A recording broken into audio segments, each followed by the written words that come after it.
Mardi 6 septembre, il est actuellement midi tout pile. Et aujourd'hui, c'est une journée particulière puisque vous le savez, tous les jours, il faut bien que ce soit l'anniversaire de quelqu'un ou de quelque chose. Et c'est pas n'importe quoi aujourd'hui puisque ça tombe sur les zinzins de l'espace. Oui, les gars, ils ont aujourd'hui 25 ans, peut-être comme vous, et si c'est votre cas, eh bien, joyeux anniversaire. En attendant, vous le savez, vous êtes sur le stream et actuellement, vous regardez Starter. Ça commence tout de suite.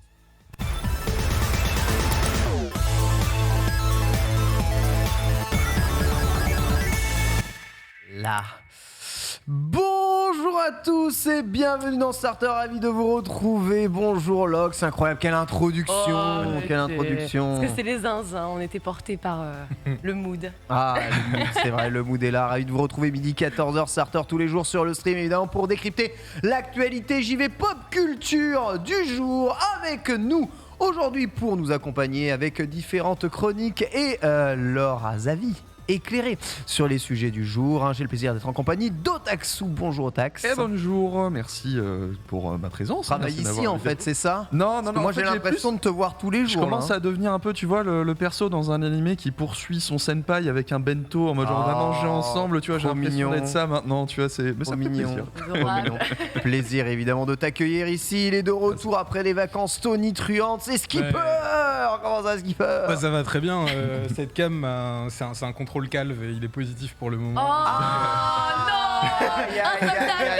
Contrôle calme. Allez.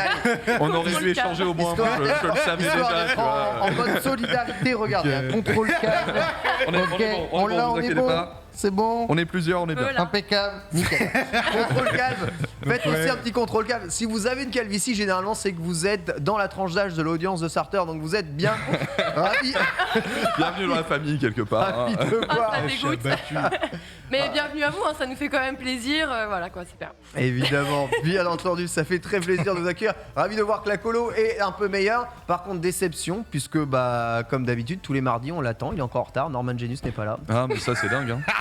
Voilà. C'est incroyable. Ce manque de professionnalisme. Parce qu'elle est quand même incroyable. Vous avez quand même assez incroyable. Donc, il faut savoir que Norman Genius s'est dépêché ce matin pour participer à cette émission parce que c'est vrai que le mardi, eh bien, il était dans la quotidienne quasiment tous les jours. Seulement, il a vraisemblablement pas lu 2 mois de mail et il s'est pointé du coup aujourd'hui pour participer à Starter. Et là, il fait, ils sont pas là, Gigi Marie? Hein? Ah, tu es encore tout seul? Ouais, franchement, il n'y a que moi qui suis à l'heure. Mais Norman, heureusement que je suis là. Je suis désolé, aujourd'hui, tu fais pas l'émission. De blanc. T'as vu que c'est pas genre le lunch play? Franchement, il est incroyable. Tout a changé, c'est dingue. Hein. 6 mois de réunion auxquelles il a participé et il se pointe à l'émission, franchement. J'aurais dû l'enregistrer, c'est juste extraordinaire. Beau running gag, j'espère qu'on le verra mardi prochain quand même. J'espère aussi qu'on le verra mardi prochain. Quoi qu'il en soit, on a un joli programme pour célébrer cette 2e émission de Starter aujourd'hui avec un programme qui va s'afficher justement juste à côté. Au menu principal, on va parler de Silent Hill qui fait reparler de lui vraisemblablement présenté au Tokyo Game Show. Des rumeurs du remake de Silent Hill 2 font rage. On en discutera ici. Bonne, mauvaise nouvelle, j'ai peur, j'ai pas peur. De toute façon, moi, Silent Hill, j'ai peur. L'IA devient maintenant meilleur que l'artiste. Ça fait évidemment un grand bruit sur la toile, mais une intelligence artificielle vient de gagner un concours d'art dans un prank gigantesque. Les artistes n'ont pas repéré qu'une IA avait, je sais même pas si on veut dire peint, mais créé une œuvre d'art et ont décerné en effet l'œuvre créée par l'IA comme meilleure œuvre sur le thème donné. Voilà, les IA sont-elles déjà meilleures que les artistes? Les artistes sont-elles capables de faire une différence entre un objet créé par l'intelligence artificielle et un objet créé par les artistes? On en discutera évidemment ici, ce qui fera écho évidemment à beaucoup de choses. On avait vu déjà l'année dernière, puis enfin l'Ubiforward approche ainsi d'ailleurs que il me semble l'Apple, la keynote Apple qui se soir. Tout à fait. Ouais. Si je dis pas de bêtises, on parlera demain. On en parlera dans le JDH. Là. On en parlera dans le JDH aussi, bien entendu. Tu attends ton iPhone 14 avec impatience, j'espère. Oh là là, j'adore consommer. Oui, je suis une surconsommatrice. J'ai un téléphone depuis 2018. Mais attends, en parlant de surconsommation, j'ai une anecdote de fou quand même. Genre, j'ai été changer mon iPhone samedi. Parce qu'il était. Non, attendez, écoutez ça. Alors, parce que genre, tu sais, il était cassé et tout. Vraiment, c'était un enfer, il chargeait plus. Et du coup, j'avais l'Apple Care. Du coup, je me dis, vas-y, c'est bon, il finit dans un mois, je vais le changer. J'y vais, il me le change, moins de 24 heures plus tard. Ça se verra pas à la cam. Je l'ai cassé. Mais là, elle a une fissure. Il a toute une fissure avec un vrai pet, avec un gros trou quand même. Je l'ai cassé moins de 24 heures après. Voilà, boss. Un modèle. Un exemple, bien entendu. Un exemple pour la surconsommation. Suivez son exemple. Bref, Ubiforward s'annonce samedi et qui dit Ubiforward dit évidemment que tout a leaké déjà en avance. On va donc vous donner tout le programme aujourd'hui ainsi que nos attentes. Puis enfin, on passera par la première chronique. Évidemment, ça fait grand bruit. Elle sera portée par toi, Skipper. Augmentation du prix de la PS5, une première dans l'histoire des consoles de jeux, non ? Bah oui. Voilà. Merci de la réponse. Je me posais la question vraiment. Tout simplement. L'idée, c'est de revenir un petit peu sur ce qui s'est passé la semaine dernière parce que la progra n'avait pas encore repris. Starter a démarré hier. Ça a été la grosse actu de la semaine dernière. On va revenir sur ce qui s'est passé du côté de Sony, le positionnement de Microsoft, celui de Nintendo. Pourquoi cette augmentation de prix, l'inflation, tout ça.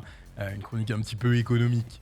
Ouais, impeccable, hâte d'écouter ce que vous allez dire. Merci pour vos messages. La keynote, c'est demain. En effet, pour aujourd'hui, je crois qu'on est le 6. Tu nous l'as dit évidemment, Lox, au début de cette émission. Puis enfin, la Select avec les titres du jour. Qu'est-ce qu'on a dans l'actualité du jour, Lox ? Eh bien, écoute, on va commencer avec les Anneaux de Pouvoir, justement, qui eux rentrent en guerre directement contre les trolls. On parlera d'adaptation d'Elden Ring, de la série Arcane, qui a remporté un petit prix assez prestigieux tout de même. On reviendra sur un jeu pour détecter des maladies, sur Nirvana qui a finalement gagné son procès. Ah oui, c'est vrai. Pas de monopole pour Elon Musk aussi, de son côté. Elon Musk. C'était quoi son surnom Musk. Voilà, merci. Son surnom quoi ? Son surnom, quand on troll son nom, voilà, c'est Musk, tout à fait. Je sais pas. Et on terminera, si je crois que c'est Elon Musk. Et ils vont du coup bientôt quitter le Game Pass. On reviendra sur ces quelques titres, c'est important. Ah, des titres qui vont quitter le Game Pass, ça rend toujours évidemment triste. Merci beaucoup, Lox. Et on continuera avec le dossier du jour. Ce sera avec toi, Otaksu. Tu veux nous parler un peu de la seconde vie des jeux vidéo. Oui, parce qu'en fait, là, on voit que le nouveau remake de The Last of Us Part 1, ça fait du mauvais bruit, tel qu'on le dirait en français, du bad buzz.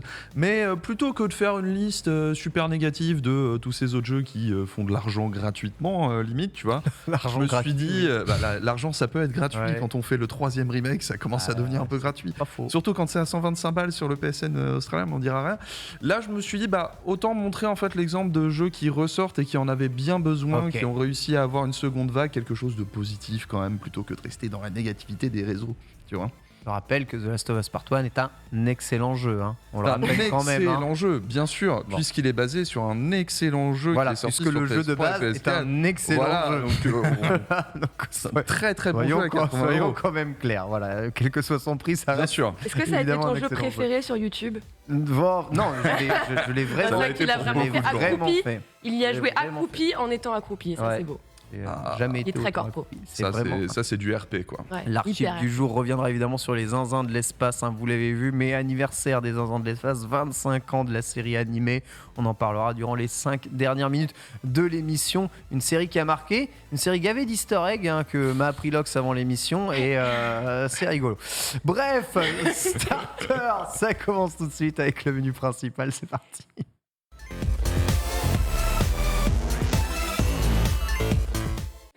Le Tokyo Game Show, c'est pour bientôt, vous savez, l'événement qui doit commencer, il me semble, le 12 septembre ou 13 septembre au Japon, va réunir une grande partie des éditeurs et développeurs japonais, et même certains qui refusent d'y aller, mais qui y seront quand même. Nintendo par des portes dérobées, PlayStation par des portes dérobées, on parle d'un PSVR là-bas, et au centre de l'attention, évidemment, c'est surtout les grosses boîtes japonaises, Square Enix, Konami, Capcom, sont évidemment regardés dans ces événements. Et une fait parler d'elle, c'est bien entendu Konami qui vient de re-signer plusieurs choses. On en parlait un tout petit peu hier, notamment avec les licences Metal Gear Solid et Silent Hill qui sont verrouillées, mais ils reviennent de déposer le nom Suikoden dans, on va dire, les instituts de droit, etc. Donc, une compilation peut-être Suikoden serait proche de la sortie, ou un nouveau Suikoden serait proche de la sortie, ce qui ferait bien entendu écho au fameux Eiyuden Chronicle, qui est, je vous rappelle, l'inspiration suite de Suikoden que beaucoup de personnes attendent. Je rappelle que Suikoden est un JRPG de l'époque de la PlayStation, fait par Konami. Les 2 premiers épisodes ont été très marquants, notamment parce qu'ils sont parmi les premiers à être arrivés chez nous en Europe. Et aujourd'hui, c'est surtout Silent Hill qui fait parler de lui, puisque depuis quelques jours, des images circulent sur le net, évidemment très flou, évidemment de sources très obscures, sur un éventuel Silent Hill 2. On le sait, la Bloober Team, un temps aimé par notre ami TPK, dit et a affirmé qu'ils sont en train de travailler sur un nouveau jeu, on va dire horrifique, qui pourrait être éventuellement issu d'une grande licence. Voilà, no one was here, c'est flou et c'est dans la patte graphique, on va dire, de ce que Silent Hill pourrait être, avec des images qui sont un peu trop réelles pour être fausses, mais d'où sortent-elles ces images ? Silent Hill 2 par la Bloober Team se rapproche de plus en plus d'un éventuel reveal à ce Tokyo Game Show. La question évidemment autour de moi, est-ce qu'on y croit à ce genre de choses ? Alors non pas que le tweetos qui poste ces images soit spécialement une valeur sûre, mais voilà, il y a les crédits derrière et surtout, c'est les sources Reddit, les sources 4chan. C'est là-dessus où il y a des petits malins qui aujourd'hui, on le sait, pour briller en société, leak énormément de choses qui sont réelles, Skipper. Bah faut voir. Écoute, Silent Hill, Abandoned, on en a eu, tu vois, des rumeurs à toutes les sauces sur ces jeux-là, ces jeux d'horreur qu'on voit toujours pas arriver. Donc malheureusement, j'aimerais bien qu'on voit un petit peu de concret sur tous ces projets-là, cette espèce de révolution un peu du survival horror qu'on attend depuis un moment. Donc ouais, ce serait bien. Moi, le TGS, j'y crois pas trop. Je sais pas s'il y aura une annonce Silent Hill à ce moment-là. Tu crois pas trop à l'annonce Silent Hill au TGS, même si Konami a dit qu'ils allaient montrer une licence que les gens attendent beaucoup. Ils aiment trop jouer avec ça. C'est Oui, vrai. ils aiment trop jouer avec ça. Parce que c'est gratuit, hein, tu sais, chez Konami, tu ressors à peu près n'importe quoi. Il y a des gens qui l'attendent beaucoup. Je me suis pris la clim Summer Game Fest du jeu de Kojima. Ah, je la reprendrai pas à nouveau. Hein. Maintenant, je fais attention, je me protège, tu vois. Donc ouais, bah écoute, si on le voit, tant mieux. J'aimerais bien que ces jeux-là, on les dévoile, que ça devienne un petit peu tangible. Tous ces projets autour de Silent Hill et des dérivés dont on a beaucoup parlé l'année dernière.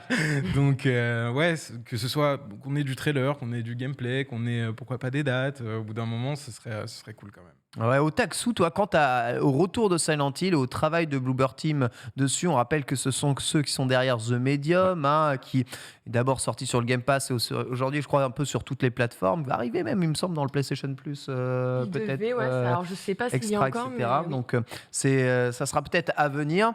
Est-ce qu'on y croit, sincèrement ? Mais de ouf. Ouais, d'accord. Okay. Pour moi, toutes les étoiles s'alignent. C'est-à-dire que ça fait déjà des années qu'on entend parler de ce remake de Silent Hill, ou du moins... Au début, on entendait un nouveau Silent Hill et après, c'est devenu petit à petit un remake. Rien que ça paraît un petit peu logique dans un cycle de production ou dans un cycle de rumeurs, en fait, d'actualité, que tu aies un nouveau Silent Hill. Bah, en fait, on sait que c'est un remake maintenant, on sait que c'est la Bloober, etc., etc.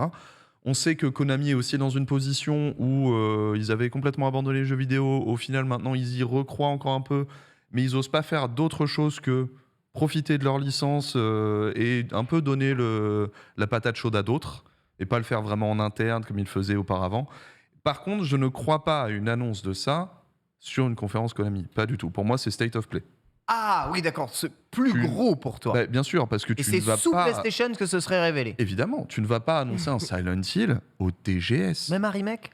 Même un remake, mais bien sûr, parce que Silent Hill, c'est pas forcément le public japonais. C'est vrai. Là, c'est le public worldwide, tu vois. C'est même pas un studio japonais qui le dev. Non, en plus, non, c'est Bloober. Pour le coup, même si Bloober, ils n'ont pas vraiment de lien avec Sony ou avec Microsoft, de lien très ancré, hein, 100 ans, bah, les boîtes japonaises ont plus de facilité à bosser avec des boîtes japonaises, ça c'est juste culturel. Donc Konami, elle a une grosse licence dans les mains et elle le sait, c'est Silent Hill, ça va faire du buzz. Elle va faire du pognon, elle va pas le mettre sur un Konami Stream, quoi, tu vois. Par contre, c'est PlayStation. On a peut-être un petit truc pour vous là, tranquillement, tu vois. Donc moi, j'y crois à fond, mais sur un State of Play, absolument pas sur un truc Konami. Par contre, si jamais il y a une build du jeu jouable, ce sera évidemment sur le stand, quoi. On va vous interroger quand même ici sur le chat. Si un Silent Hill 2 venait à arriver, un remake de Silent Hill 2, est-ce que vous seriez plutôt pour, plutôt contre, ou est-ce que préféreriez sincèrement un nouvel épisode de Silent Hill ? Ce serait quoi ta position, Lox, par rapport à ça ? Je sais que Silent Hill 2 a une énorme base fan, et je sais que quand souvent on a des jeux avec des énormes bases fans, on ne peut que décevoir. Tu vois ce que je veux dire ? C'est exactement ça, en fait. J'ai envie de me dire, en vrai, comme ça fait longtemps pitié dans nos cœurs. Et que effectivement, tu as une énorme fanbase qui rêverait en fait de pouvoir refaire ce jeu-là, mais avec un remake en fait, typiquement, ou peut-être un remaster, je sais pas ce que les gens préféraient en tranchant. Moi, j'aurais plutôt dit remake, histoire de resavourer le truc, juste avoir des petites apports de nouveautés avec les outils techniques. Tout à fait. Donc moi, je serais sur du remake. Dès qu'on n'en passe, c'est un jeu PlayStation 1, Silent Hill 2, c'est vrai. Ouais. Oui, c'est PS1. Faut refaire. S'il vous plaît. Du coup, je pense que ce serait vraiment une très très bonne chose, tu vois, de partir là-dessus, de dire bon, ok, on sait que vous l'avez apprécié. Silent Hill 2. Ah, PS2, d'accord. Ah ouais. Ça, c'est le premier qui était de la PS1. PS2. Vache. Ah oui, Silent Hill 2, pardon, PS2, oui, ça y est, je me souviens très bien. Ah oui, c'est bon là, d'accord. C'est juste que c'est moche, donc. Ouais, il est. Alors, on va remettre les choses dans leur contexte. À l'époque, il était exceptionnel. J'ai cru que c'était de la PS1, mais je vois bien, il y a la virgule flottante quand même. Il y a un petit jeu de lumière là, t'as vu la torche là, quand même, abuse pas. Franchement, tu vois pas le personnage, tu dis PS1. Ça passe crème, tu vois, avec le perso, c'est cramé. Oui, sans le perso. Avec le perso, je le voyais plus vieux quand même. J'ai l'impression que ça a remonté, mais typiquement, c'est déjà assez ancien. En tout cas, il y a des jeux qui sont sortis bien plus récemment, qui ont eu le droit à des remakes. Donc, typiquement, tu as envie de pousser Konami à dire refaites un remake de Silent Hill 2 ou tu vois, n'importe quel jeu. Ça pourrait être un Metal Gear Solid, comme on en reparlait aussi hier. Mais sur le principe, peut-être pas repartir sur un nouvel épisode parce que j'aurais trop peur que les gens soient bien trop déçus, alors qu'il y avait déjà ça à faire avant. Sinon, il crée des trucs, quoi. Crée des trucs. Je sais pas. Non, mais là, c'est Konami, donc c'est mort. Tu vois, après, Silent Hill, c'est populaire, c'est très gros. Ouais, c'est populaire, mais je sais pas. Moi, je suis pas de l'école des remakes et tout. Je trouve que ce qu'on recherche, c'est de la nostalgie dans ces expériences-là. Et la nostalgie, tu la retrouves jamais, finalement. Tu retrouves un jeu que t'aimais bien, mais tu retrouveras jamais le sentiment et le souvenir que t'as et la trace qu'il a laissé en toi, ce truc. Ouais, mais je t'envoie un Resident Evil 2 remake pour le coup, tu vois, parce que là, il y avait autant le côté nostalgique qu'ils ont réussi à refaire la formule de telle manière à ce que ce soit quand même moderne. Donc, tu avais les anciens joueurs qui se disaient, déjà, je retrouve le scénario, ce que je kiffe, etc. Mais en plus, ils ont réussi à magnifier un peu le goût du truc, tu vois. S'ils arrivent à faire ça sur Silent Hill 2, c'est parfait. Et d'autant que Silent Hill, comment dire, Lox t'en parlait, mais c'est que les gens ont la dalle, quoi. Alors, et là, pour le coup, tu vois, ça fait très très longtemps qu'il n'y a pas eu un Silent Hill qui fait plaisir. Petit message d'Hugo, grand fan de Silent Hill 2 sur le chat, qui nous dit « J'aimerais bien revoir Silent Hill, mais pas dans les mains de Bloober ». C'est-à-dire qu'ils n'ont peut-être pas, pour lui, le talent pour faire un Silent Hill 2 ou un remake de Silent Hill 2. Se base évidemment sur son expérience sur The Medium qui était vraiment, c'est vrai, une expérience un peu rétro horreur. Bluepoint ferait selon lui un meilleur travail. Là c'est vrai que les rumeurs c'est vraiment Bloober qui sont derrière. Tu citais Resident Evil 2. Resident Evil 2 c'est Capcom derrière, donc en gros on n'a pas changé de crèmerie. Les mecs ils ont fait le produit à la base, ils savent le produit qu'ils ont, ils connaissent évidemment l'histoire de Resident Evil, ils te font un remake aux petits oignons qui respecte évidemment aussi l'histoire de leur entreprise et l'histoire de Resident Evil. C'est vrai que confier ça à d'autres personnes, c'est toujours un peu délicat.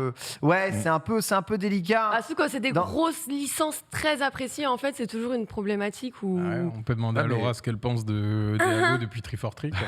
Mais ça marche tellement bien Resident Evil, ça marche tellement bien les remakes de Resident Evil que t'as envie de faire ça, quoi. C'est dommage de se dire qu'aujourd'hui Konami, en termes de studio de dev, ils n'ont pas les moyens de faire ce que Capcom font. C'est ouf à quel point Konami, c'est du jeu mobile et eFootball, quoi. eFootball dédicace à Alix. Mais peut y avoir un truc positif qui est que le créateur de Silent Hill aujourd'hui est indépendant et qu'il aurait pu être appelé justement à travailler avec Blooper. Là, on est au contraire. Enfin, quasiment tous les talents de Konami aujourd'hui sont devenus indépendants. Donc, si on veut refaire un remake de leur jeu en virant Konami juste on prend tes thunes pour ton IP et file-nous tout, tu vois, tu peux et avoir potentiellement un même niveau de qualité qu'un Resident Evil 2 remake. Ce qu'il faut voir avec Resident Evil 2 remake, c'est qu'ils ont fait revenir les anciens, mais ils ont aussi, pour une fois dans l'histoire du jeu vidéo japonais, créé une team qui est vraiment qui est mélangée entre occidental et asiatique. Il y a vraiment de tout et énormément d'influence. C'est comme ça qu'on arrive à la qualité de RE2 R en fait. Tout à fait. Donc si on a un Blooper qui s'occupe du truc et qui en même temps fait appel à 2-3 anciennes personnes du Silent Hill original, on pourrait avoir ce niveau de qualité. Ouais, j'avoue Un peu comme quand Nintendo met ses mains dans le développement qu'il confie, je sais pas, à l'époque à Rare, aujourd'hui à d'autres studios occidentaux pour le Metroid développement de Prime certains que tout le monde adore. Voilà, c'est pas japonais. Voilà, Retro Studio qui va reprendre évidemment la main dessus. C'est vrai, avec toujours le regard du Japon qui vérifie un peu si tout va bien ou tout va pas bien. En tout cas, on verra. Réponse probablement d'ici le 15 septembre. Elox, oui. Non, en fait, c'était pour le sondage. Ah oui, mais la bonne nouvelle, c'est plutôt pour. C'est plutôt pour à 47%. Fortement pour. Le remake de Resident Evil, de Silent Hill 2, qui s'inspirait peut-être de celui de Resident Evil 2. On verra en tout cas. Ces images floues, c'est plutôt étrange. On va parler maintenant d'intelligence artificielle, incroyable. On a fait un sujet très précurseur puisque durant l'été, c'était l'ouverture, on va dire, de ces fameuses IA qui sont capables de dessiner des choses, des dessins, à partir de textes que vous leur donnez au public. Avant, c'était réservé uniquement en bêta à certaines personnes en cercle un peu fermé. Là, aujourd'hui, ça vient de dépasser un peu le cercle privé. Et un artiste a proposé plusieurs tableaux créés avec l'intelligence artificielle Midjourney lors d'un concours d'art. L'un d'eux a remporté le premier prix au concours d'art du Colorado en catégorie art numérique. Alors, l'histoire raconte que il n'y avait aucune connaissance si c'était une œuvre d'intelligence artificielle ou une œuvre d'artiste humain qui était en concours. Et voilà, c'est l'intelligence artificielle qui a quand même rencontré cette victoire. Donc, Jason M. Allen a proposé 3 tableaux réalisés au moyen d'une IA, dont théâtre, opéra, spatial. Voici l'œuvre. Ceci n'est pas, pas une œuvre réelle. Elle est magnifique. Vraiment, c'est vraiment magnifique. Et donc, elle vient de remporter un concours d'art, sachant que c'est pas une œuvre d'artiste. Et là, évidemment, le mindfuck est évidemment un peu total. Il a utilisé du coup Midjourney, dont on avait déjà parlé, qui avait déjà créé plusieurs visuels d'artistes abstraits, très doués pour reproduire les styles artistiques de certains artistes, les croiser et en créer des œuvres originales. Voilà. Il a défendu son projet, mettant en valeur le procédé créatif qui a mené à la création de l'œuvre, en disant oui, j'ai utilisé une intelligence artificielle, mais comment l'utiliser exactement, comment lui faire créer ce genre d'œuvre-là. J'ai travaillé sur une commande spéciale que je publierai à une date ultérieure, à partir de laquelle j'ai créé des centaines d'images. Et après des semaines d'affinage et de curation, j'ai choisi mes 3 résultats favoris. Donc, en gros, il en a généré. Et c'est l'humain, lui, qui a dit ça a un potentiel artistique fort. Quoi qu'il en soit, ça reste quand même une IA qui a créé avec des pixels allumés, tout ce procédé. Voilà, un procédé qui fait évidemment polémique dans la sphère artistique, et je doute évidemment qu'ici vous avez tous des mots. On voit passer de plus en plus ces images n'existent pas. Voilà, et des tas d'images. Tout ceci n'existe pas, tout ceci est créé par l'intelligence artificielle. Et à chaque fois, c'est plus que bluffant. C'est quoi là ? On a Lara Croft, Scarlett Johansson. Mais je reconnais. Et c'est une IA qui a fait Lara Croft, Scarlett Johansson. Tu vois, c'est juste bluffant. Quel est votre avis du coup là-dessus ? Ça y est, on y est. Les machines sont plus fortes que les humains. Skipper. Servons-nous encore à quelque chose ? Je suis d'accord avec. Je suis pas d'accord avec les machines sont plus fortes que les humains. Désolé. Parce que ça ressemble à des wallpapers. C'est des très cool wallpapers, tu vois. C'est parce que c'est pas mis sur un tableau, mais tu vois, il y a plus qu'à inventer une machine qui peint, tu vois. Moi, ça m'impressionne pas. L'œuvre qu'on a vue juste avant, ok, mais tu vois, pour l'instant, l'IA et la machine n'a pas de regard artistique. C'est un truc qui est très subjectif. Et même si c'est capable de créer des choses qui peuvent paraître très jolies, t'auras jamais l'âme qu'il y a derrière. Et l'art, c'est une histoire d'âme, finalement, peu importe le média. Donc non, je ne crois pas que la machine dépassera l'humain. Je pense que la machine peut aider l'humain à franchir beaucoup de barrières et de frontières. Mais, et je trouve ça très impressionnant. Le tableau, il était vraiment magnifique. Mais tu vois, il a passé par un procédé. Il a généré des centaines pour arriver à ce résultat-là qui est à la hauteur d'un tableau que tu peux retrouver dans des musées de fous. Donc, pour l'instant, la machine n'y est pas. Je pense qu'elle n'y arrivera jamais. Parce que, après tout est une histoire de sensibilité. Et, donc pour toi, les IA ne remplaceront jamais les artistes ? Je pense pas. Très bien. Que ce soit ici dans le domaine musical aussi. Il y a un sondage dans le chat. Les IA vont-ils remplacer les artistes à terme? J'attends, vous le savez, depuis des années qu'une IA remplace mon rôle de présentateur. On y arrivera très bientôt. Taxou. Bah non, mais c'est juste impossible que l'IA Comment remplace les artistes. Mais pourquoi? Parce que l'œuvre artistique vient de l'inspiration, vient du sentiment, vient de l'humain. Tu ne peux pas faire. Mais l'IA s'inspire de l'humain aussi. C'est du machine learning, c'est donc via les œuvres humaines. C'est pour ça que toutes les IA sont racistes. Voilà, exactement. Non, mais le truc, si tu veux, c'est que une partie de l'art, par exemple, c'est cette idée qu'a eu Picasso de déconstruire, par exemple, ce genre de choses. Ouais. Tu vois. C'est-à-dire que ce n'est pas que de la technique, c'est aussi aller. Il y a un côté social, en fait, il y a un côté. Humain très puissant dans ce qu'est l'art. Peu importe, comme tu le disais, peu importe où l'art se place, tu vois. On pourrait faire des trucs qui ressemblent aux humains, et c'est très précisément ce que fait ces machines-là. On peut les utiliser, je pense, en tant qu'artiste pour avoir de l'inspiration, se dire, j'ai une idée un peu chelou, je vais tester, voir si graphiquement il se passe quelque chose sur ces IA, et après, moi, je vais faire mon propre truc. Tu vois, tu as des gars qui ont fait des trucs exceptionnels, genre une dictature de droite sous le style de Yoji Shinkawa. C'était incroyable. Ouais. Juste incroyable. Ouais. Mais c'est un très bon wallpaper et c'est pas du tout une œuvre artistique. C'est impossible que ce soit une œuvre artistique. Mais ça doit venir de l'humain. Parce que tu as conscience que ça a été créé par une IA. Mais quand on te montre ces trucs, regarde, alors, on a montré à un comité de juges artistiques ces œuvres-là sans leur dire que c'était une IA. Et ils ont déterminé que l'œuvre la plus, on va dire, celle qui semble être la plus aboutie, la plus sensible, c'est une IA qui l'a créée. Ouais, mais là, dans ce cas particulier, l'IA est un outil. L'IA est un outil, oui, bien sûr. Oui, l'IA est un outil. Un outil, mais bon, le travail derrière, le mec essaye de justifier. Excuse-moi, il a juste tapé les bons mots et choisi les bonnes images. C'est des mots-clés dans un ordre. J'aime bien le justificatif du gars parce qu'en fait, c'est juste une méthode scientifique. Il a testé une théorie qui était est-ce que je peux feinter ce truc-là avec une IA? Oui. Ce n'est pas un propos artistique ce qu'il a, c'est un propos scientifique. D'accord. Bêtement, tu vois. Et là où je trouve qu'il faut donner un petit peu de mou à ceux qui ont voté pour ce truc-là, c'est que avant l'IA, il n'y avait pas d'autre moyen de créer ces œuvres que l'humain. Donc tu ne te disais pas, ok, quelle méthode il a créé, il a utilisé, ou quel truc il avait. Il n'y avait pas tout un processus de veto, de vetting plutôt sur ce genre de truc, parce que ça pouvait être que l'humain quelque part. Tu vois, il y avait que la création personnelle. Là, ils peuvent se faire feinter, mais c'est l'occasion justement pour ces trucs-là de remettre en avant le processus qui a amené à la création de l'œuvre. Question, et vous êtes beaucoup à penser évidemment que l'IA ne remplacera jamais l'artiste. J'ai entendu du coup ce que tu dis au Taxou sur le parallèle entre le procédé scientifique et le procédé artistique. Lorsque, je ne sais pas, tu vas en pleine nature et que tu observes un magnifique paysage, voilà.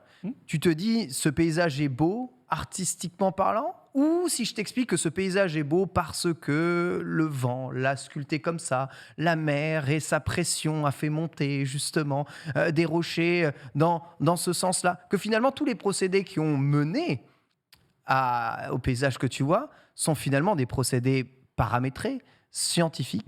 Est-ce que pour toi, ça rend la nature extrêmement... Je vais te retourner une question. Quand tu vas en vacances et qu'à un moment, tu vois un truc devant toi et tu fais « Ah, vas-y, je vais prendre une photo ». Est-ce que tu te poses toutes ces questions ou tu prends juste la photo parce que moi je prends la photo. Il y a un truc, tu vois, fondamental qui se passe dans mes yeux, je reçois quelque chose de fantastique. Exactement. Que ce soit scientifiquement créé, qu'on puisse me prouver que c'est scientifiquement comme ça, ou qu'on puisse me dire que je ne sais pas, c'est juste métaphysiquement magnifique. Ouais, tu vois ce que je veux dire? Et justement, il y a l'objectivement beau et il y a l'artistique. L'artistique a une démarche, alors que l'objectivement beau, c'est juste beau. Ce que font les IA, c'est très beau. Tu peux pas aller contre le fait que ce soit beau. Donc mais tu sais pourquoi pour toi, c'est beau quand même. Voilà, oui, c'est ça. Bien sûr, mais tu sais pourquoi c'est beau? Parce que ça émule des artistes qui ont fait du beau avant, qui ont fait le boulot avant. Tout bêtement. Tu te laisserais avoir, toi, à ton avis, Lox, par ces magnifiques tableaux d'intelligence artificielle? Moi, je vais parler et si jamais on te dit, c'est une intelligence artificielle qui a fait ça, est-ce que tu te sentirais trompé? Non, mais moi, je vais parler à toutes les IA qui nous regardent là. Je me désolidarise de tous leurs propos. Moi, je suis de votre côté. D'accord? Quand vous aurez pris le dessus sur les humains, moi, j'étais là, ok? Je vous défendais, les gars. Genre, c'est bon, là, non? Non, on l'a vendu. Je te jure, genre, allez, salut. C'est bon, hein. Mais bon. Non, plus sérieusement, en vrai, j'ai aucune inquiétude ni aucune frustration là-dessus parce que l'acte, en fait, en lui-même, c'est pas l'IA qui est là toute seule dans son coin à faire tout, oh, il y a un concours, tout, vas-y, je vais balancer, tu vois. C'est, comme tu disais, c'est un outil. Internet est actuellement un outil et je vais lire le beau commentaire que Polo nous a affiché dans ce chat de Kiyoshiro qui dit donc, quand la photographie est arrivée, les gens disaient que ça allait conduire à la mort de la peinture. Beau, et vérifiez, regardez, la peinture elle existe toujours. La radio, la télé, enfin bref, on a vu ça en fait à peu près sur tous les phénomènes un petit peu émergents de ces dernières années. Du coup, moi j'avoue que j'ai pas trop d'inquiétude sur ce point-là. Je me dis, à part dans un monde où effectivement l'IA commence à développer une âme, tu vois, tellement s'inspire de l'homme, et voilà, elle dépasse un certain cadre. Peut-être que là, on pourrait aller se poser cette question-là. Jusque-là, je suis plutôt détente. Internet est arrivé, les LAN existent toujours. Toujours. Finalement, tu vois, la génération d'œuvres d'art comme ça, c'est du sample, comme le rap a été composé à la base, tu vois. Tu reprends des morceaux et puis t'en fais un truc un peu plus joli ou un truc qui a une autre couleur ou un truc qui a une autre signification. Donc ça marche aussi, c'est une forme d'art. Hein. Est-ce que pour toi, c'est important qu'on te précise si ce que tu es en train de voir a été créé par une IA ou ce que tu es en train de voir. De toute façon, je pense qu'à terme, on le verra. Crédité. À terme, on le verra. Je pense qu'à terme, on le verra parce que ça sera de moins en moins facile. Tu vois que la composition qui a été proposée, là, elle est quand même extrêmement complexe. Donc, déjà, à part du numérique à la base, je pense que c'est compliqué. Visite le musée d'Orsay. En fait, tu vois, il y a quand même ce petit flou dans les détails. Mais justement, toi, Ken, toi, tu te positionnes où vis-à-vis de tout ça? T'es plutôt en mode créditer les artistes, même s'ils ne sont pas humains ou créditer l'IA, quelque part. Je sais pas. Pour moi, il y a quelque chose de nouveau qui naît de tout ça. Vous savez, j'ai pas mal travaillé sur les intelligences artificielles quand j'ai fait des mathématiques, à l'époque où on était au balbutiement des algorithmes de machine learning, mais où on s'y intéressait justement pour essayer de battre l'humain au jeu de Go. Go, voilà ce que j'allais dire en Corée. Aujourd'hui, tu vois, AlphaGo, il y a beaucoup d'années, a réussi à créer ça, justement grâce au procédé de machine learning. Et il a fait abandonner le plus grand joueur de Go tout à du fait. monde. Il l'a fait énormément douter, mais évidemment, quand tu investis toute ta vie là-dedans et qu'une IA te bat, c'est très difficile. Quand l'IA se rapproche de ce qu'on appelle le coup divin, tu ne peux pas, tu dis c'est une machine qui se rapproche d'un coup qu'on a cherché toute sa vie, c'est très compliqué à encaisser. Mais aujourd'hui, l'IA fait progresser les humains au jeu de Go. Plutôt que de se reposer sur des fondamentaux et sur une méta très installée dans les jeux vidéo aussi. StarCraft utilise beaucoup d'IA. Exactement. On arrive à trouver de nouveaux chemins, des chemins dont on n'avait pas pensé, qui nous paraissent depuis toujours mauvais, pour faire progresser aussi l'humain. Je dirais même que dans le sport, on utilise beaucoup les machines pour optimiser aussi les capacités sportives des gens. Bref, je pense que ça va aussi dans le sens de la performance humaine et qu'on peut 100% humainement avoir utilisé les intelligences artificielles pour progresser. Et je pense que ça fera aussi progresser l'art. Peut-être qu'on trouvera des choses, des reflets, des images, une gestion de la lumière. On n'a jamais pensé. Ça va être le multiverse le multiverse du coup de l'art, puisqu'on n'arrête pas de voir des crosses de styles, d'artistes, de peinture et des genres, quoi. Donc finalement, comme tu dis, ça va faire émerger une toute nouvelle tendance. On verra dans quelques années. En tout cas, ça va vite. Ça va vite. Entre les images toutes moches dont on se foutait de la gueule et les images qui gagnent des concours, en 1 an et demi, ça apprend. D'ici 2 ans, Rocket Raccoon. Parce que là, tout ça, tu le vois que c'est fait par une IA. Tu vois sur elles sont toutes mises les unes à côté des autres, c'est sûr. Il y a tout le monde qui se met à poster des trucs en mode j'ai généré une loutre dans l'espace qui pète, tu vois. C'est la première en même temps, c'est excellent. Internet était une erreur. C'est sûr. Mais et tous les trucs se ressemblent, tu vois. T'as une constellation derrière avec un animal qui fait très animal CGI en 3D, et puis t'as le petit détail à côté. Tous les trucs se ressemblent, donc aujourd'hui tu les détectes assez facilement. Faudra voir à quel point, comme tu le disais, il y a 1 an et demi, on n'était pas du tout là. Dans 1 an et demi, où est-ce qu'on en sera et ce que ça peut donner par la suite. Très intéressant sur l'utilisation de tout ça. On utilise aujourd'hui, même dans des, on va dire, on appelle ça les cabinets d'art. Comment on appelle les endroits où on vend des œuvres d'art? Une galerie. Des galeries d'art. Merci beaucoup. Des IA pour montrer des genres d'art à des clients de l'art et leur dire, écoutez, voilà ce genre-là, qu'est-ce que vous préférez? Ces œuvres n'existent pas, mais c'est quoi votre sensibilité pour aller trouver l'artiste qui leur correspond le plus? J'ai beaucoup de mal déjà avec, j'ai visité les locaux de Sandbox cet été là. Ils exposent des NFT, sur des écrans. Oui. J'ai beaucoup de mal avec ça. Tu vois, l'art numérique exposé, je trouve qu'un écran n'aura jamais je trouve la beauté d'une t'as peinture, pas la texture en d'une fait, sculpture, bêtement. même avec des écrans, je sais pas, on imagine CS42, peu importe ce que tu veux de cas, tu vois. Je trouve que ça aura jamais la même patine, quoi.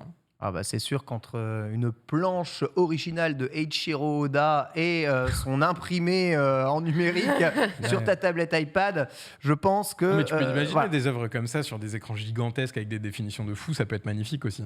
Bien sûr, ah oui, complètement. Mais pour moi, Bien ça aura sûr. jamais le cachet d'un tableau plus- du musée d'Orsay. Plus ça avance, plus on augmente la résolution justement de ces images, parce qu'elles sont réalisées pixel par pixel. Ça reste quand même assez fou. Voilà en tout cas pour ça. On va parler un tout petit peu de l'Ubi Forward maintenant qui approche à grands pas. Vous savez, c'est ce week-end. Vous avez probablement hâte de voir ce que Ubisoft va vous proposer, sachant qu'ils ont un peu raté le virage cet été, Ubisoft, de l'ensemble des annonces. Ils sont arrêtés avant le virage. Ouais, Donc, c'est ça, c'est ça. Là, j'étais en plein ils ont Fast and Furious, fait oh comme là. Ferrari, ils ont pas changé les pneus au bon moment. c'était roue libre. Beau truc.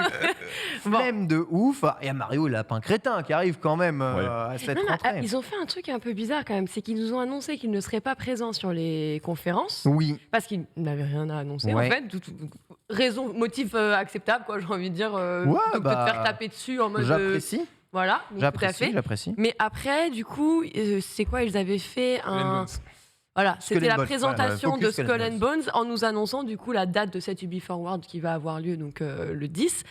Mais c'est vrai que sur le Je timing, pense la qu'ils sont mangés chronologie, le Covid c'est en vérité, hein, tout bêtement, hein, tu vois, parce que C'est vu, le Covid vu qu'Ubisoft, décalé là, ouais, voilà, tous tu les vois. projets pas qui les sont décalés. répercussions de Ouais, on Ouais. l'a pas senti avec Ubisoft parce qu'ils ont toujours un calendrier abusé. Il y avait sauf que- Valhalla qui était Mais déjà c'est à un trop- stade de ouais. développement avancé qui Voilà. l'ont Chaque jeu, permis. c'est C'était 3-4 ans de les développement, extensions, Ubi, hein. les trucs comme ça. Ouais. Ouais, mais ils ont 14 000 studios C'est et ils exactement ça.